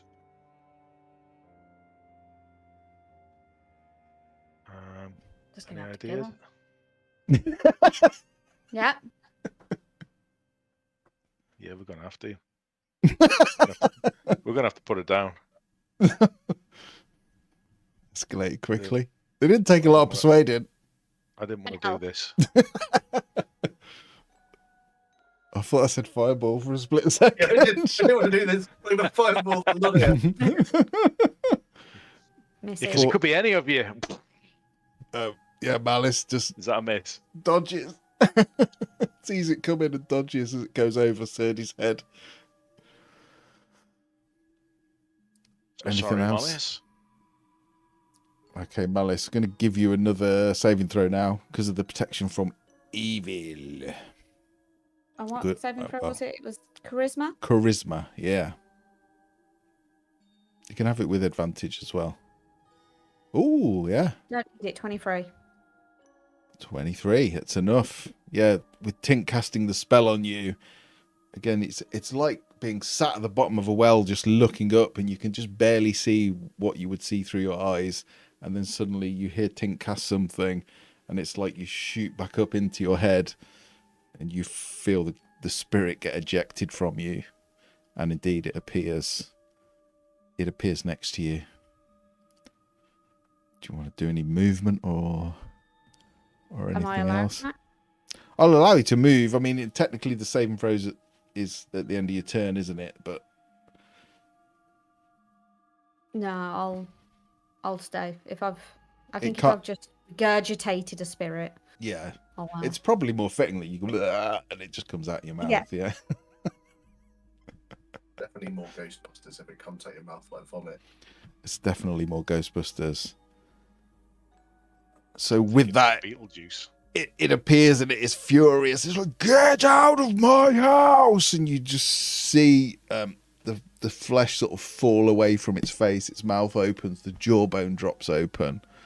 It is a horrifying visage.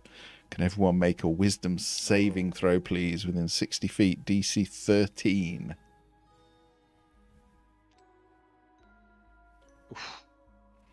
Something like that. Just that's good. That's a good save, Malice. 13. Yep. It beats. It beats. Saved. Close to the bone here. Yeah, just get as close as you can. Do you want to roll for Drodin and Serdi as well if you want to roll? Okay. Yeah, I was just checking my favourite enemy gave me anything against it. It doesn't, so I just... Oh, Malice, you've got that advantage on that saving throw because of your spell that... Anyway, so... Oh. Not that you need it with a 19. You all pass. You all pass. And you are therefore... We're all inured to it after watching Sink's face peel back on a daily basis. It's like, yeah, we've it's seen like just worse. skeleton face. You're all immune to that effect now, so you cannot be affected by that again. Sev. Okay.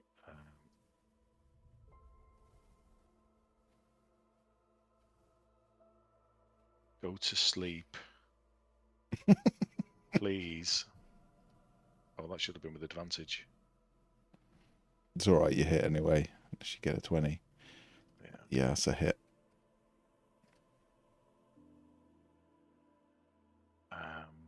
8 damage. And let's do a sneak attack on that.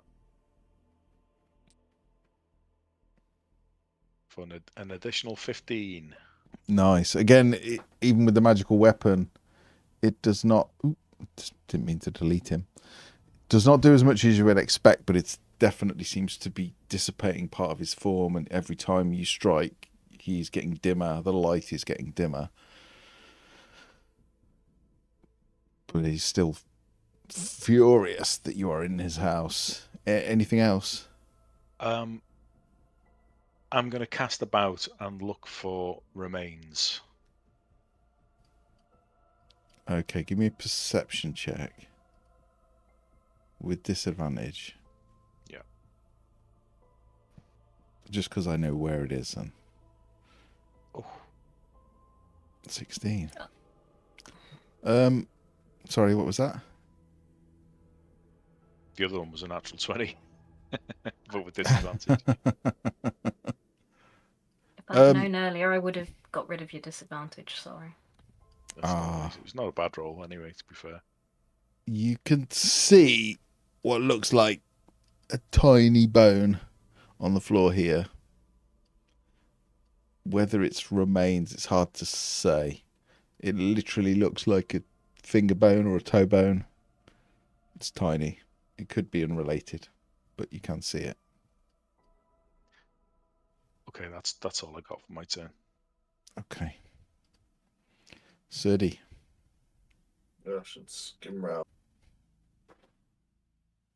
With the new short sword that I was loaned. Give it a swing. See how it feels. Hit. Quite nice, actually.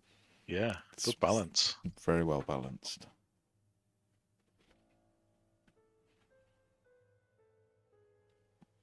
And I shall do it again. I'll swipe through the knees because I can't reach any higher. Nice. My height, actually.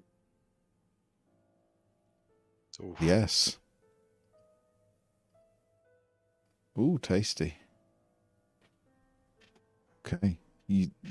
One swipe, then another straight through. Again, you can see it weakening. The damage is not as much as you would expect, but it is damaging it. Most definitely. Very nice little sword, this, so thank you. I like the idea of you just in the middle of the fight. Very nice. I really like it. Is your Drake? I'm glad you enjoy it. Please keep hold of it if you think that's the right fit for you. Very Princess Bride. Yeah. Is your Drake? Is Ambrose doing anything? Yeah, so she'll rush in too and try and bite his feet. Okay.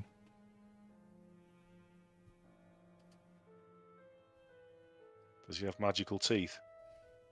He has acid damage, but I don't know if it's going to work. But he'll do it anyway. That's one way to find out. That's a hit, definitely. Wow. How much of that is acid and how much is... piercing and 6 acid. Okay.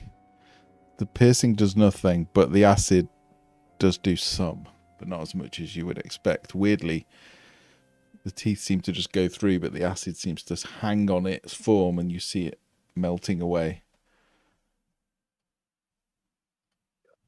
It's a weird one that does not make sense, but there we go. Tink, you're up. Oh, where's the ghost? Acid didn't work very well either. Didn't work great, no. Fire It didn't did- work great. it Physical did- doesn't work great. The I ghost was have a after Malice. feeling.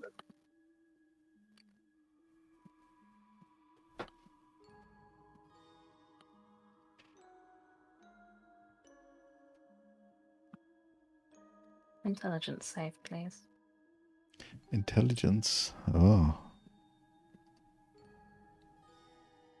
Unless this doesn't work either. What is it? Tasha's mind whip. Psychic. Fails. Very good. That's 11 psychic damage. It can't take a reaction until the end of its next turn, and on its next turn it must choose whether it gets a move, action, or bonus action. It only gets one of the 3. Nice. So that's psychic damage. It Yes. takes all of it. Psychic damage works! Good to know, you hear Droden say from there. Oh, and you can all run! And what, sorry? You can all run. Can we? Why is it dead? Well, no, he can't hit you if you run. Oh, okay. By all means, stay there yeah, if you of wish, course. and I'll Yeah. fly away. Droden. Oh yeah, sorry. Do you need to be back? Yeah, there you go. It's fine. You can fly away now. Droden will do another firebolt, but he will make it psychic damage. I believe he can do that, can't he? He can do that. Yeah, that's a hit. Ah, very nice. For 6 psychic damage. 6 psychic damage. Okay. Just realised I took some damage from something it's immune to earlier, but that's not a problem. 6 psychic takes it. It's looking very faint. Like, threads of it are just dissipating in the air. But it's still going, get out of my house! Malice. I think after coughing this thing out, she's just kind of like, that was very rude. And she'll take a moment, turn away, start walking off as Tinker's told her to do. Wiping this black ichor from her mouth, and then very much not how you should be treating guests within your house. And then I will cast Toll the Dead. Okay. Oh, actually, so that's a DC 14 Wisdom saving throw. No. Fails. And ignore the 9 because he's already taken damage, hasn't he? So it'd be D12 instead. Yeah, how do you want to do it? Yes. I will just be in this tone of like being reprimanded for being rude to guests. Like, that is very rude. And with that, I'll just be a flick of the hand, and just where you've got this weird pulsing light, it just kind of darkens and dims, and there's just a flash, and it's gone. Yeah, as he fades, you just hear, but it's my house. We never said any different. And then go. Eviction's been served. Indeed, it is gone. Okay, we need remain. I saw a piece of bone over here. I'm going to take a look, see if it's anything. As that happens, suddenly the light suddenly burst into life. You see these sconces with gems in, and they just suddenly light up out of nowhere. Have we done it? Is it no longer haunted? For now. I think it's just a momentary lapse. Any other signs of bone? Have a quick look around. There we go. Malice?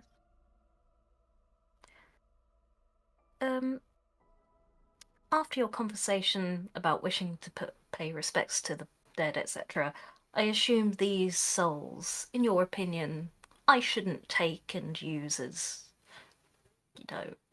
put in my chest cook. Well,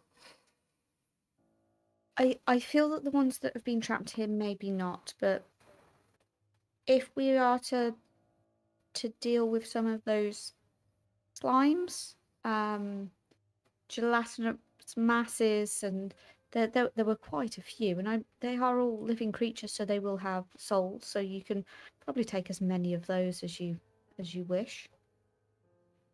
But part of what we do here to gain favour in the town is to return. So it would maybe undermine our current plan of action. Got it. Ghosts off limits, oozes, and generally bad people? I think it's probably best to not discuss this too far with me, just because I'm not quite sure on exactly what I gave my word to, which does seem to be a habit of mine, that I'm not so impressed with myself for. It's normally better to ask forgiveness than permission in instances such as this.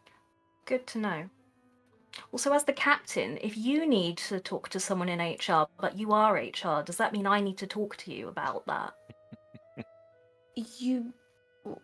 Yes, unless you wanted to bring it in a consultant. We can get in a HR consultant who could then be my point of contact.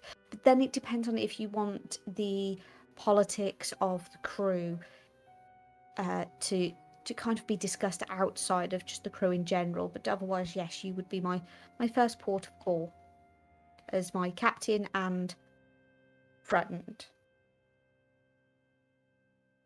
No? Okay, captain. No, I'm just... as your captain and friend, we'll find a mutually suitable time for a personal development review. Well, it's all in the folder. So you can review it in your own time, and then if we need to have a discussion around that, we can. Though, do note that I have consented to, if I were to die in your presence, you may take my soul. I just wish for my body to be burnt. That's really sweet, thank you. Well, it'd be good for it to be of use. Once it's gone from my body, it doesn't really do much. It would be really useful, I really appreciate that. Sorry to take up your time. It's okay. Sevatar, while that's going on, you walk around the corner. You can see a bedroom. There is a rather rotten four-poster bed which is collapsing and broken. The mattress is a mouldy mess. There is a rug and a cabinet on the floor, and partially laying on the rug you can see a small gnome skeleton which seems to have both of its hands clutching the heart area. Dear. It is skeletal. It is very old. Probably maybe I'll try and scoop it up in the rug or something. Just try and collect all of that. Okay. You kind of slide it into the rug and scoop it up and try and contain it within. As you do that, you spot a little hole in the stone floor. Oh. Glorious.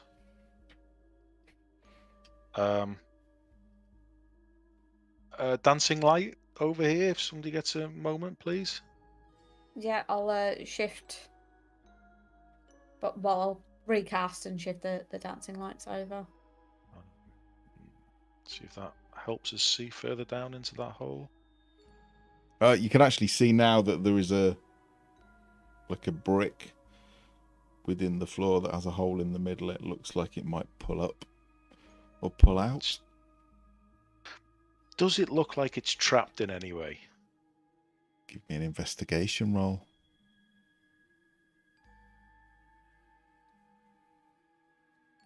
Probably be all right. It's fine. Yeah, let's pull that out then. How would they trap a brick anyway? Exactly. It's not even a thing. You lift it up. Nothing goes off. There is no trap. You see a small wooden chest in the hole. It's quite small, but it's made of Does zirk it look wood. like it's trapped in any way? It doesn't look like it's trapped, no. Okay. Does it look like it's locked, or can I try to open it? Yeah. There's no lock or anything on it, but as you open it, you can see it has 8 rubies inside. Probably worth 250 gold total. Oh, I will highlight those to the captain. You just hear a whisper of, "It's mine! Get out of my house and leave my money behind. You thieving kid." I mean, that is a good point. Who hears that? Sev or everyone? Everyone. He's dead. He has no need for money. Yeah, exactly. But if we could maybe trace his descendants. We can gift it to the community and help to rebuild. Okay. Yep, exactly, Think says as she puts the gems in a little pouch. Never to be seen again. Did you say worth 250 gold? Yeah, 250 gold. 8 rubies worth 250 gold each. They're in the party funds. Each? Each. That's why I was laughing when you were like, we'll give it to the community. Yeah, you won't. No chance. No chance. Just don't let the ghost hear you say otherwise. Yes, there's 4,000 gold's worth. Is that right? No, not 4,000, No, sorry. it's 2,000 gold's 2,000. worth. My maths failed me. Anyone else? Is there anything else interesting here? Otherwise, I would look to see if there's anything to indicate who this person was, so that we could name them when we try to put them to rest. You have Any a documents or... you have a search round. That a lot of the stuff is rotten and fallen apart. You do see next to the bed what looks like a journal. You can see that it has got the name Vazuk, V-A-Z-U-K, embossed on the front. But if you try and open it to read it, the pages just disintegrate. It is so not stuck old. together, disintegrate. They're just rotten. I want to be sure I could ask them.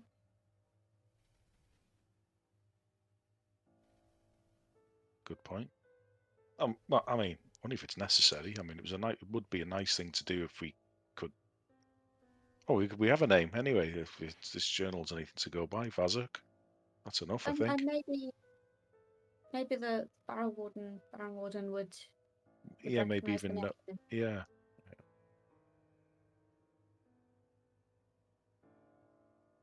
Can I look for a wheelbarrow or something in which to help move the body? There is no wheelbarrow, but there is some really big cooking pots, which you could probably put all the bones in. That's a bit too Dharma for me. Yeah. Oh, there's a giant saxophone down there at the bottom of the map. There is. What you will notice from now on, all my maps have got latrines in, because maps never have bathrooms in. No, they need to have. I went straight to the bathroom, but just having a wee while everyone else was looking for the body. Yeah, 3-course meal. He's having a wee. Why is there a random little skeleton just... You can see that, can you? Yeah. Yeah. That's just where I store my spare skeletons in case I want to drag them onto the map. I open a door in the wall. Oh, skeleton storage. Close the door in the wall. He's obviously got some skeletons in the closet. Yay! Yeah. Nice. I like. Well, Can yeah, anybody else? Sorry. Go ahead. Oh, it's quite... I mean, it was probably quite a nice apartment. The walls were at some point rendered, although you can see the stone now, the granite stone beneath. It probably was quite nicely decorated. It actually had running water at some point. There is a bath which is full of quite stagnant looking water. It also has plumbing, so it does have, working toilets, lavatories. You can see the sort of remnants of a life. Piles of dust that were probably food and ingredients, pots on shelves.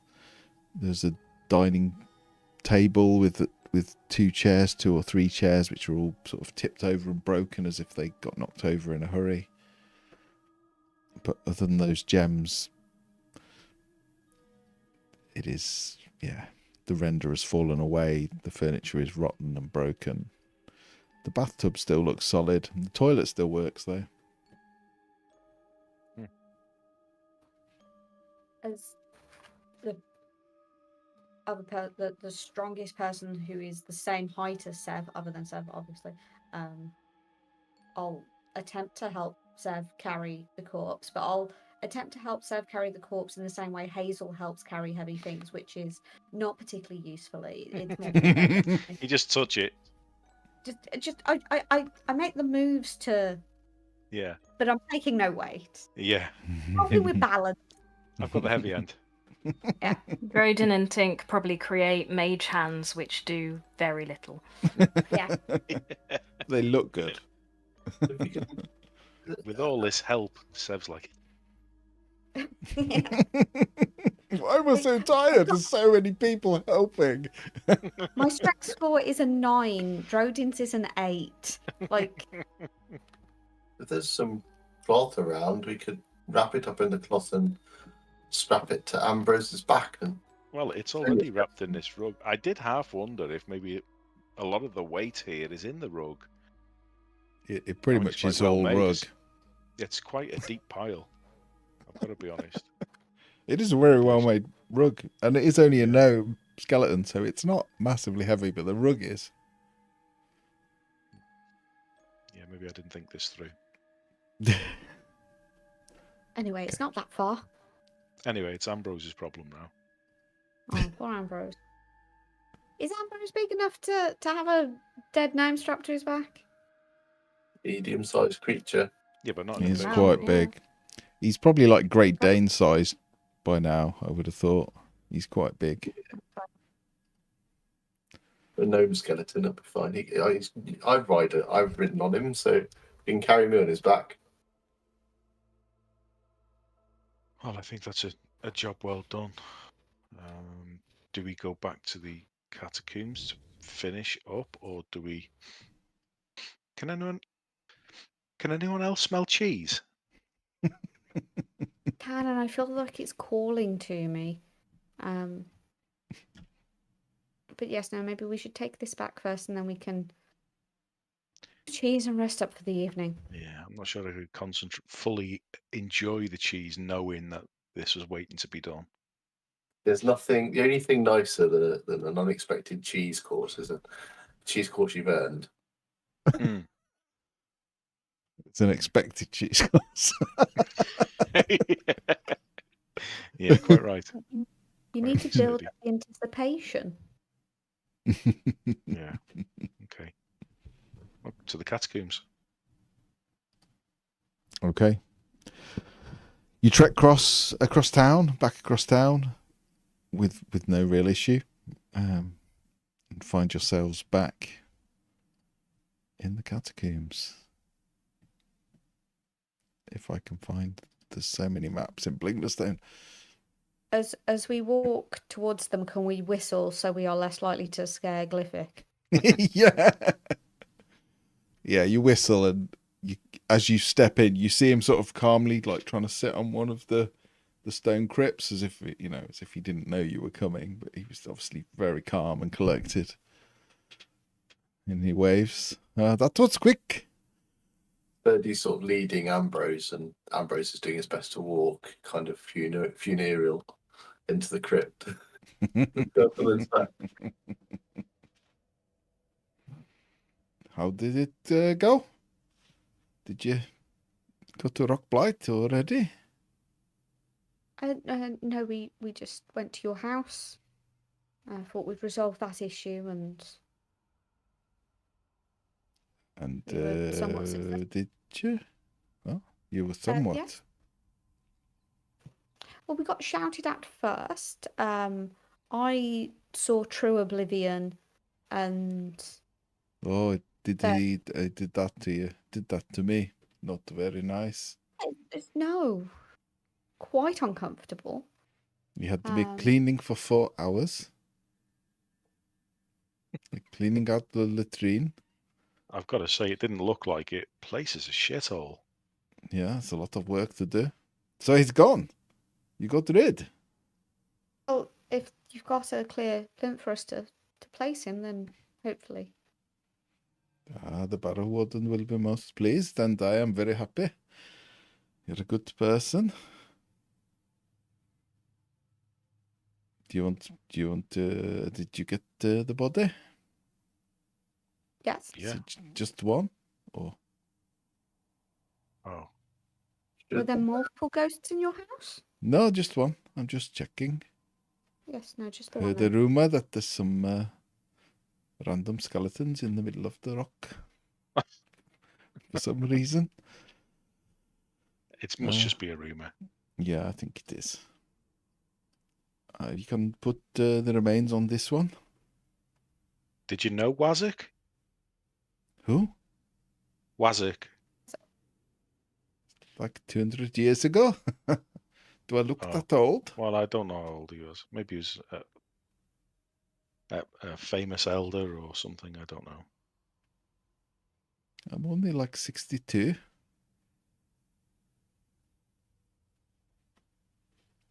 As you will put the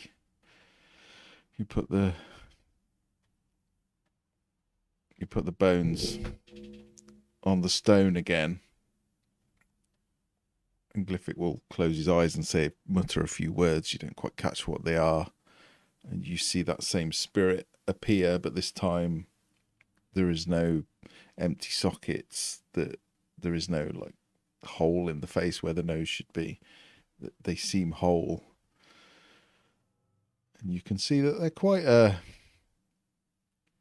they look like the kind of gnome that probably sat on a bench outside the house watching what the neighbours were doing and getting a bit annoyed if they didn't take care of the passage outside of their house. But they seem to be smiling. They don't seem so angry or upset any longer. And then they just dissipate instantly. Well, he was a lot more friendly that time. Thank you. Hopefully you can make a start moving back in. We left the fire burning for you, so hopefully it'll start drying out a lot of that mildew. Very, very kind. Don't think, see looking around, don't think the Barrow Warden is here, so going to give you this, and he will hold out a rolled up piece of paper.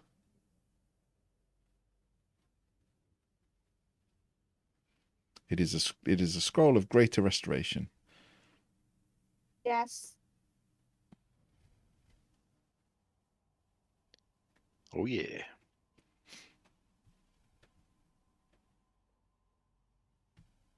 By the way, if anyone was wondering where the smell of cheese was coming from, Davey's reheating pizza. Mm. That's what it was. I could really eat pizza right now.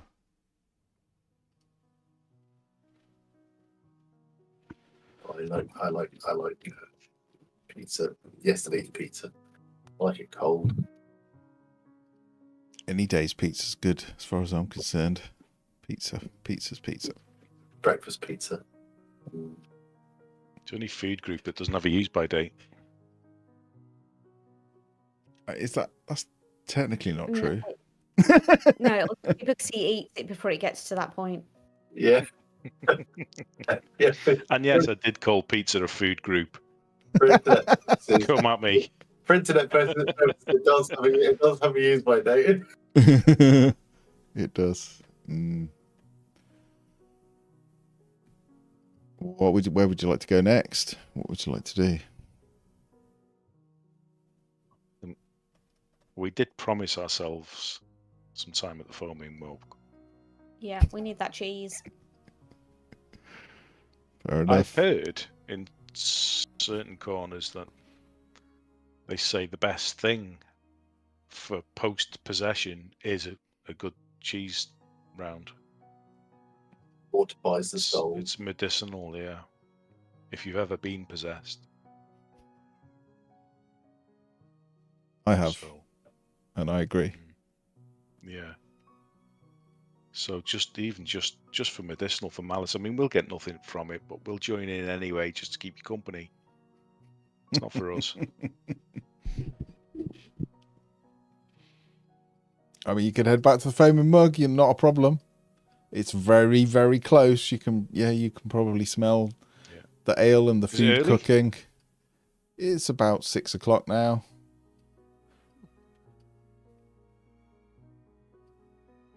Yeah, you didn't finish your late lunch that long ago, but you could probably go for a bit of a cheese snack and a pint. Tink's like, why am I in the room? That's because that's where you were last time movie. Before I get cheese drunk, can I ask Tata a question, please? Yeah. All right, Captain know? Tink. Hello, Tata. Do you know where or if it would be possible to procure a messenger to get a message to our ship? Yeah, I could do that. Yeah. What? Where is the ship? Tink knows. Okay. Yeah, let me just. Then he gets his menu, his order pad out of his pocket. Okay. Yeah.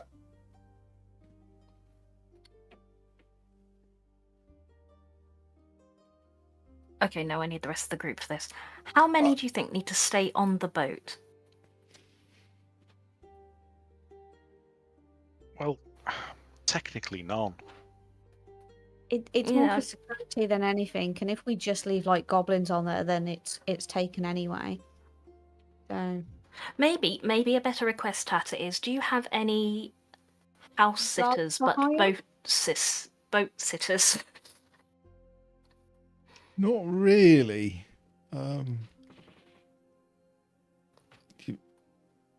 Shall I get the cheese guards for hire? while you talk about it? Yes, please. All right. I'll let you talk about it. I'll get the cheese and we'll figure it out. He disappears off into the kitchen and comes back with this. He's been prepping this. He's prepped this. He was ready weeks ago. Well, a week ago. It is quite the platter. And you do notice that some of the crackers are actually blue. Weirdly. But those of you from the Underdark would know that that is how they make bread and crackers and things in the Underdark with a fungus that is blue. Did he have any blue waffles? Is it a waffle there? No, Steve, do not bring that onto the internet again. That died a long time ago and it should stay dead. Just asking. That's their cuisine. No. You know, on the surface, blue flavour is actually raspberry. But not really normal. Raspberries. What's so a raspberry? they're a blue fruit, are they? No, weirdly, they're They're red. So why is it blue? I don't know, I'm not a chef. Oh.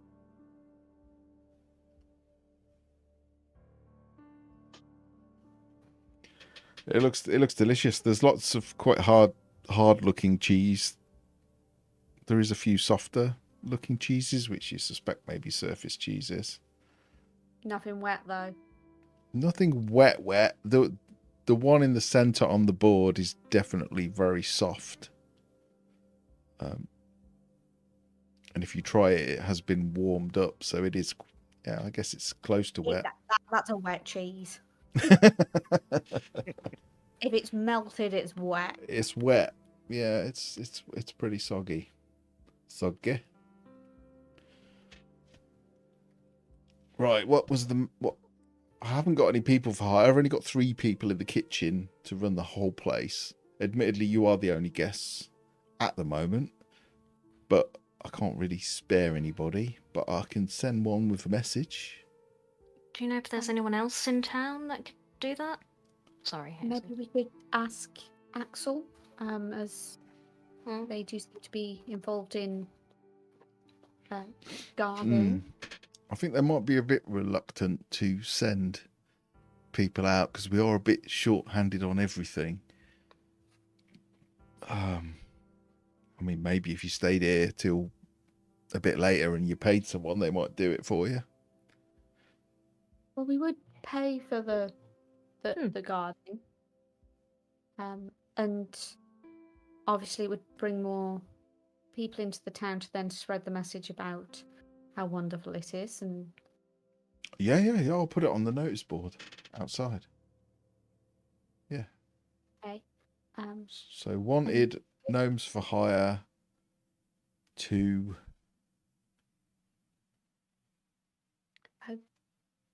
Sit on a boat. Ship to safe. sit on a boat. Do they need to be sailors then? No, they won't be sailing. We should probably. What we're looking for are bouncers, right? Yes, maybe. I'll see what I can do. I'll do a poster for you. I'll put it on the board. Yeah.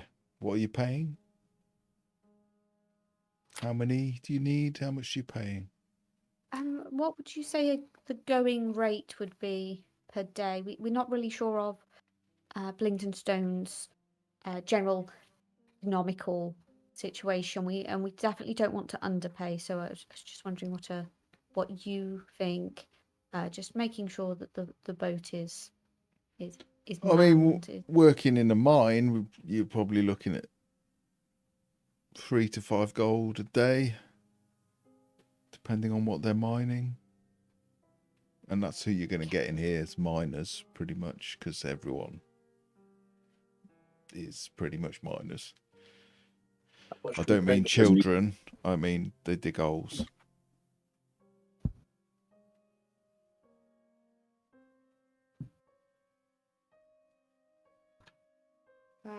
I have Malice takes out their HR file.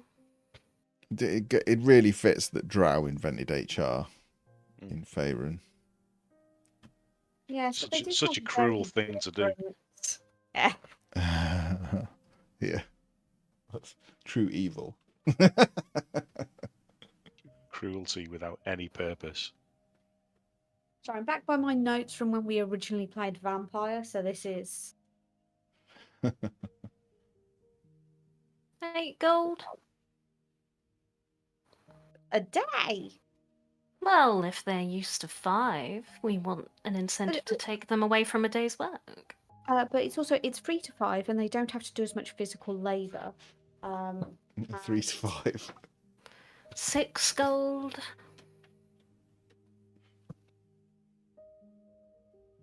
Honestly, Malice, we can spare it. Yes, Tata will put the pad on the table with the quill and be just like, you just finish it, and I'm gonna go. And he goes off to the kitchen. I mean, we have just been bequeathed 2,000, and now they've gone.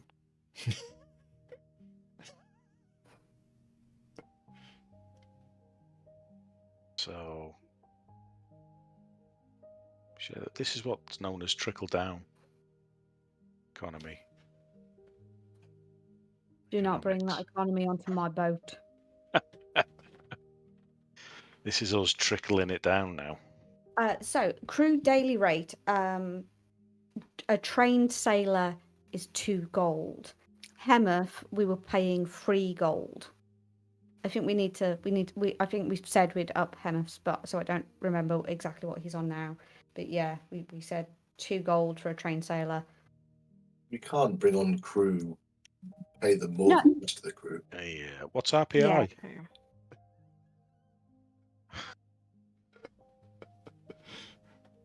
I think it's BPI and the Blingdenstone price index. It's definitely higher here.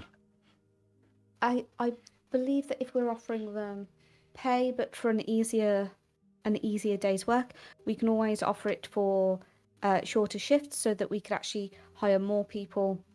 So maybe a miner could actually make a bit additional after a day's work if they want to have an easier day of it.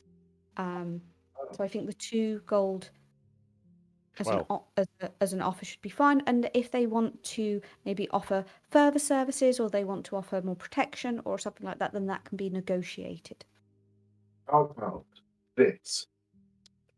Looking for conscientious and adventurous gnomes. Already that word has too many syllables in it. Okay. Look after ship, 2 gold, 8 hours. 2 gold plus board. They make it sound better. Are we asking them to stay there for the whole period of time? They may as well. It's like half a day's walk, isn't it? I mean, that is true. I suppose it's quite a nice view. They might quite enjoy it. Well, it sounds It's like not we're one paying that more than they we probably. actually are. It's one that they see every day, though. Day away. No, fair enough. Can we see the lake from here, or? And No. and are we kidding ourselves or them or both that this is an easier day's work than mining? I mean, the whole reason we're hiring for security on the boat in the first place is that we've got a lot of enemies. Might not be an easy day's work. If they notice anyone approaching or they get attacked, what are we advising them to do? To fight or to run and let us know? What are we actually expecting Hemeth and the goblins to do? Run. So they are more of a warning system than an actual deterrent. Have we got anything that we can't afford to lose that's currently on the ship, aside from the people? The ship. But if we lose it, we lose it. We can acquire another one. We've done it once before. We can do it again. Yeah. I don't know how easy that will be, but essentially, as long as there are people on it, it will make people question whether it's worth attacking. And they will quite noticeably not be us. Mm. And so it might not attract the same attention. They may even think that our ship has been taken. Oh, should we pay more for an actor then to pretend to be captain on the ship? Maybe we could hire an artist and write a new name on the side. Oh, we No. could I've given that job's for Bradley. They want to be a painter. That is true. Would this actually now have been a good time for Bradley to be doing that? Oh, when we were in the market earlier, I got loads of little things for people, like little paints for him, and based on what was in their files. Perfect. I think just for people to keep watch on the boat, and if they are to notice anyone approaching with any kind of sort of aggression, to leave and to let us know. What's just happened? Quince jelly. There better be some quince jelly, because if there's just cheese of any sort, I can get quince jelly at our local Sainsbury's as well, by the way. So if we're doing cheese next time, Everyone's bring it. thinking about cheese. Everyone's on the cheese. There's probably some. Yeah, there's probably some like fire lichen jam, which is quite spicy with a bit of cheese. We will eventually draft up some sort of notice. And I guess if we get to the very end of the day and you have the spell slot available, Malice, can we send us sending? I can do that in the morning. Well, I can do that. Or once the I've- morning, sorry. Yeah. And for now, we'll just say, can Hemith and half the crew come here to enjoy the hospitality? They can then swap with Darendil and the other half of the crew. Yeah.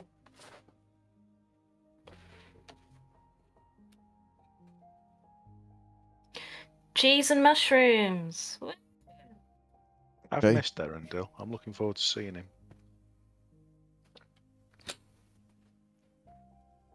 Really? No one's killed him and Hemeth while we've been away. What if they get killed on the half a day's journey here and we instigated that? We did that to them. They would have been safe on the ship. Yep. Let's hope They they would've- don't come across elementals. Don't say that in front of the GM. Well, like giving me ideas. Just in case they're questioning that too, just tell them there's Chuck in here. Shocking. And we'll give them some spending money Chucking in a basket. because we've just found out Chucking. paying them that much. This is like when a cruise gets to go ashore for the day.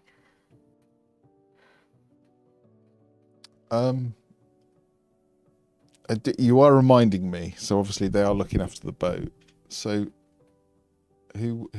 I'm gonna let Captain Tink roll for Hemeth. So I'm just gonna give you access to him, and I would like you to roll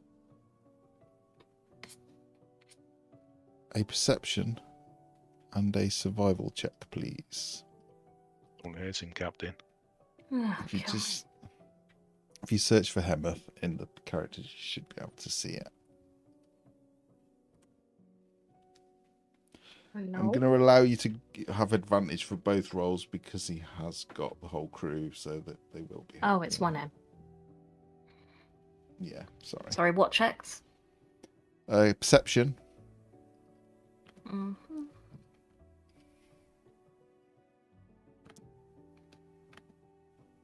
Why?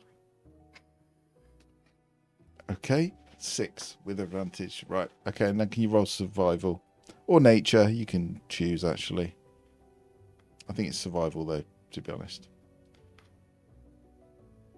this is just ship rolls. Pretty- Well, Pretty please. Nature's just got one more. One more. got advantage.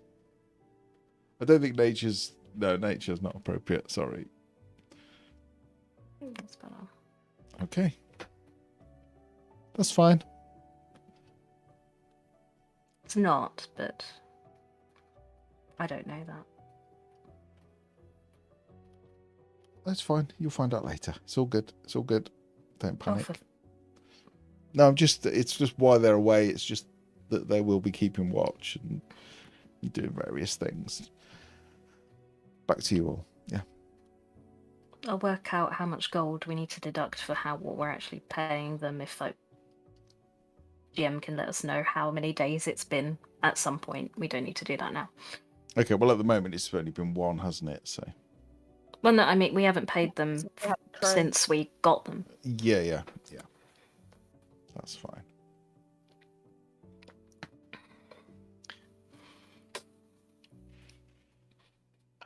We've probably got enough time left in the day once we've finished the cheese and had a catch up with. Well, no, because they won't get here for a while. But maybe to finish off or do one more haunting.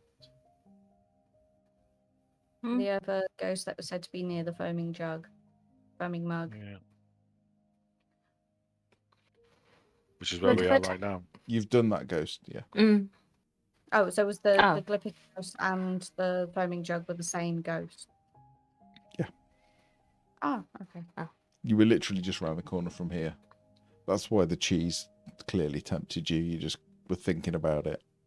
I had 3 things listed. I had like the Glyphic house, the one on the other side of the residential, and then barricade. the one. Yeah. Okay. So, okay. And as we all know, nightmares give you cheese, so it's worked out for Yeah. the best. Look, if I take my face off, I can dislocate my jawbone and fit a whole brie in my mouth. That's a superpower. It's horrific. We'd all do I it feel if like we could. I feel like you're doing that just so you can eat more cheese. Yeah, the problem is I can't chew. Real life question for a minute. Did anyone watch on Bank Holiday Monday the live televised cheese rolling in Gloucester? No. No. Is it just people No, getting I carted away in heard an some- ambulance? I heard some sound bites on the radio. I can't believe they actually televised. Pun intended. It's very dangerous. I think it might be one of the most dangerous sports in the world. cheese rolling. I Yeah. love that. I love that that's the case. I saw a guy on TV say, "Oh, you know, I do the cheese. I like to do the cheese roll thing every year." And they were like, "Well, what's the technique?" And he just basically went, "Well, once you start to fall, you just need to relax and go with it. Otherwise, you get injured." Doesn't sound good, does it? Yeah, don't fight it. No, don't fight it. Just go limp and just ragdoll it down. there.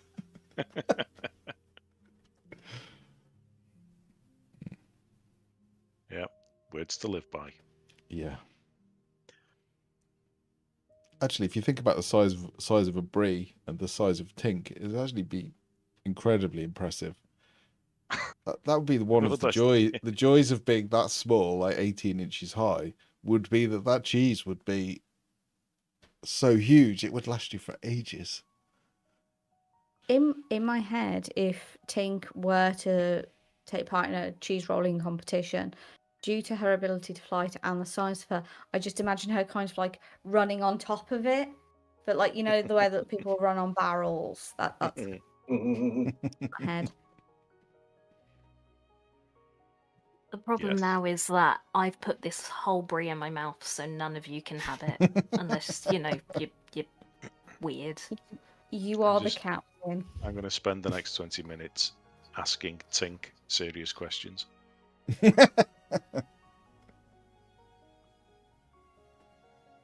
Did you at least put a blue cracker under it? One blue cracker under a whole weird brie. Made of Wafer thin. Just for tradition's sake. And when it was going in, just one little pinky finger was out to make it seem more ladylike. Nice. Okay, is there anything else you want to do before we wrap up, or? Just to confirm what we're doing next session, really, I think we're going to go and do... Well, we have to go through Rockblight to get to the next Ghost infestation. Well, we don't have to go through. I think he said we could go round. Oh, yes, of course, yeah. Did say that.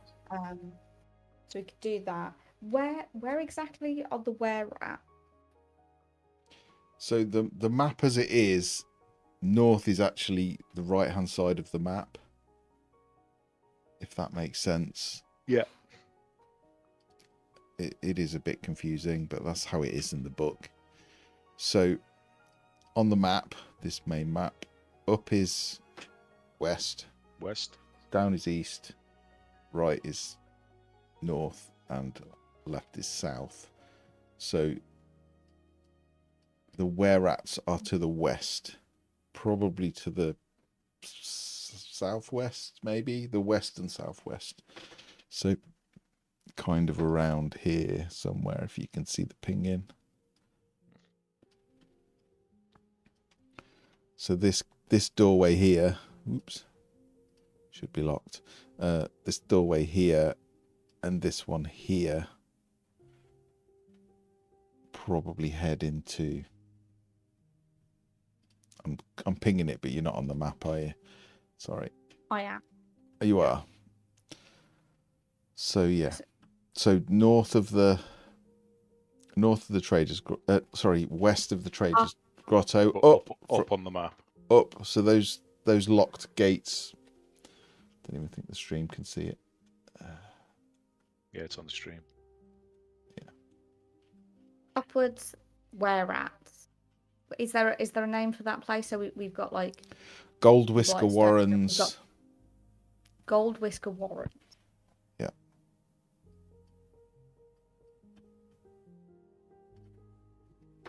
Do we want to like?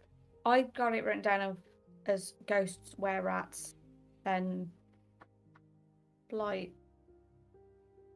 rock blight. But do we want a rock blight or do we want to wear rats as like our next thing after ghosts? Where rats feels more doable. Yeah, possibly.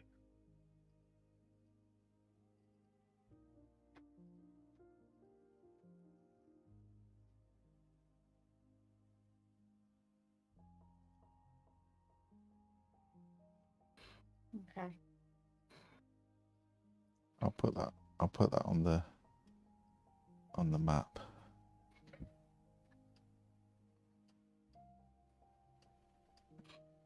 I mean, if we can get around Rockblight to the Gurst, it'd be nice to just take Gursts off. Also, isn't there a performance tonight that we wanted to go to at the Singing Stones? Yes, there was. It was. Which is in that vicinity, by the looks of it. Staging yeah. area? It's not. No, staging area is like a staging area where troops go in when they're clearing bits of the. So I think the Singing Stones are. You can't see the numbers. It might be easier if I just enable the numbers so you can ask. So 9. Mm-hmm. 8. 8. So that 8 is the. What do you call it? Catacombs. Catacombs. Yeah. 8 is the catacombs. 9 is, I think, the Singing Stones. Stearns.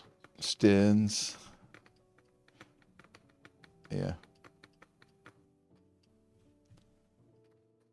sure what else there is around there. Traders Grotto. It's the market. It's there. Pudding Palace. What? Sorry. Yes, we Pudding found Palace. Palace. You did. That's That is. That is there. Yeah. So that's 28. So it's the old Parliament.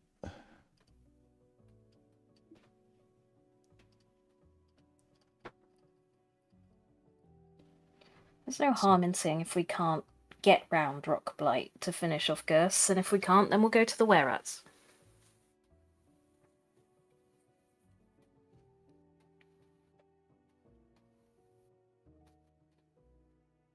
There's definitely not any requirement to do everything or anything in an order. So yeah, just do it in the order you feel like doing it, I would say. Yeah. Or the bits you want to do. You don't have to do everything. Yes, we do. I know Shut you up. do.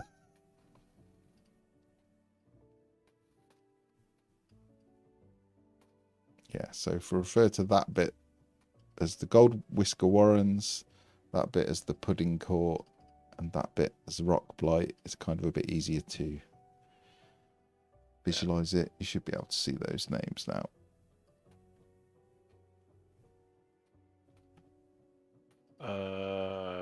Probably best to just clear the fog of war now then, Matt, I think.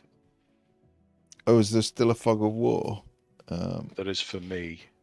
Yeah, still get line of sight and stuff from over the party token. Yeah. Okay.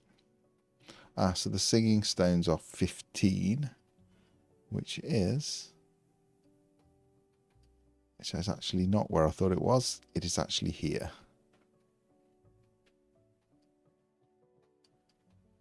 It's not letting me ping, but you should be able to see 15 now. Let me clear the fog of war. There's 2 party tokens on as well. Yeah, I put them on so you could see. Token vision fog. There you go. There you go. So 1 second, what was 9? Because 9 was the singing. 9 is some kind of cultivation zone where they farm fungus and various other things. So I will cultivation area.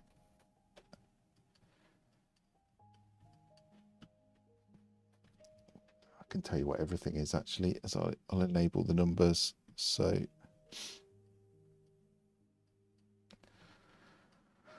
all the residential areas are just residential areas. There is an area down here. There is something you would hear spoken about. So there is singing stones, but there's also something called speaking stones, but you would not know what they are. And that is, it's just above the B in a Blingdenstone.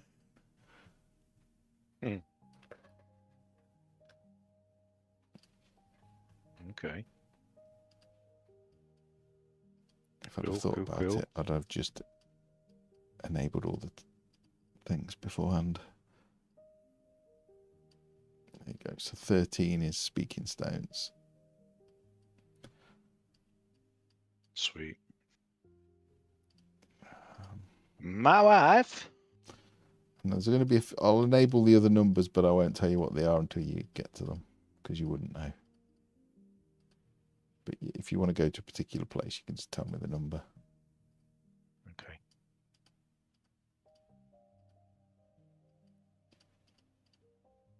Number 20 makes me nervous. Just the number in general, or? Yeah. It is quite intimidating. Oh! Everyone wants a 20 normally. What? So like Malice knows them. It does seem look like a Malice type place, doesn't it? Mm-hmm. So if you remember, next to the Trader's Grotto, that was where you came in, and that's like a reception area effectively, which is 5. And then there was 6, which was the barracks, which was just below it. So 6 is barracks, 5 is reception area. But I think that's largely it. Cool. So yeah, we'll wrap up. Nice. It's all prep, so don't feel the pressure to do anything in a particular order. It's just where you fancy going. We're going to do it all. It's quite a bit, but yeah, if that makes you happy, feel free. Where are we staying? Where's Foaming the pub? Mug, which is 16. Right in the bottom. There.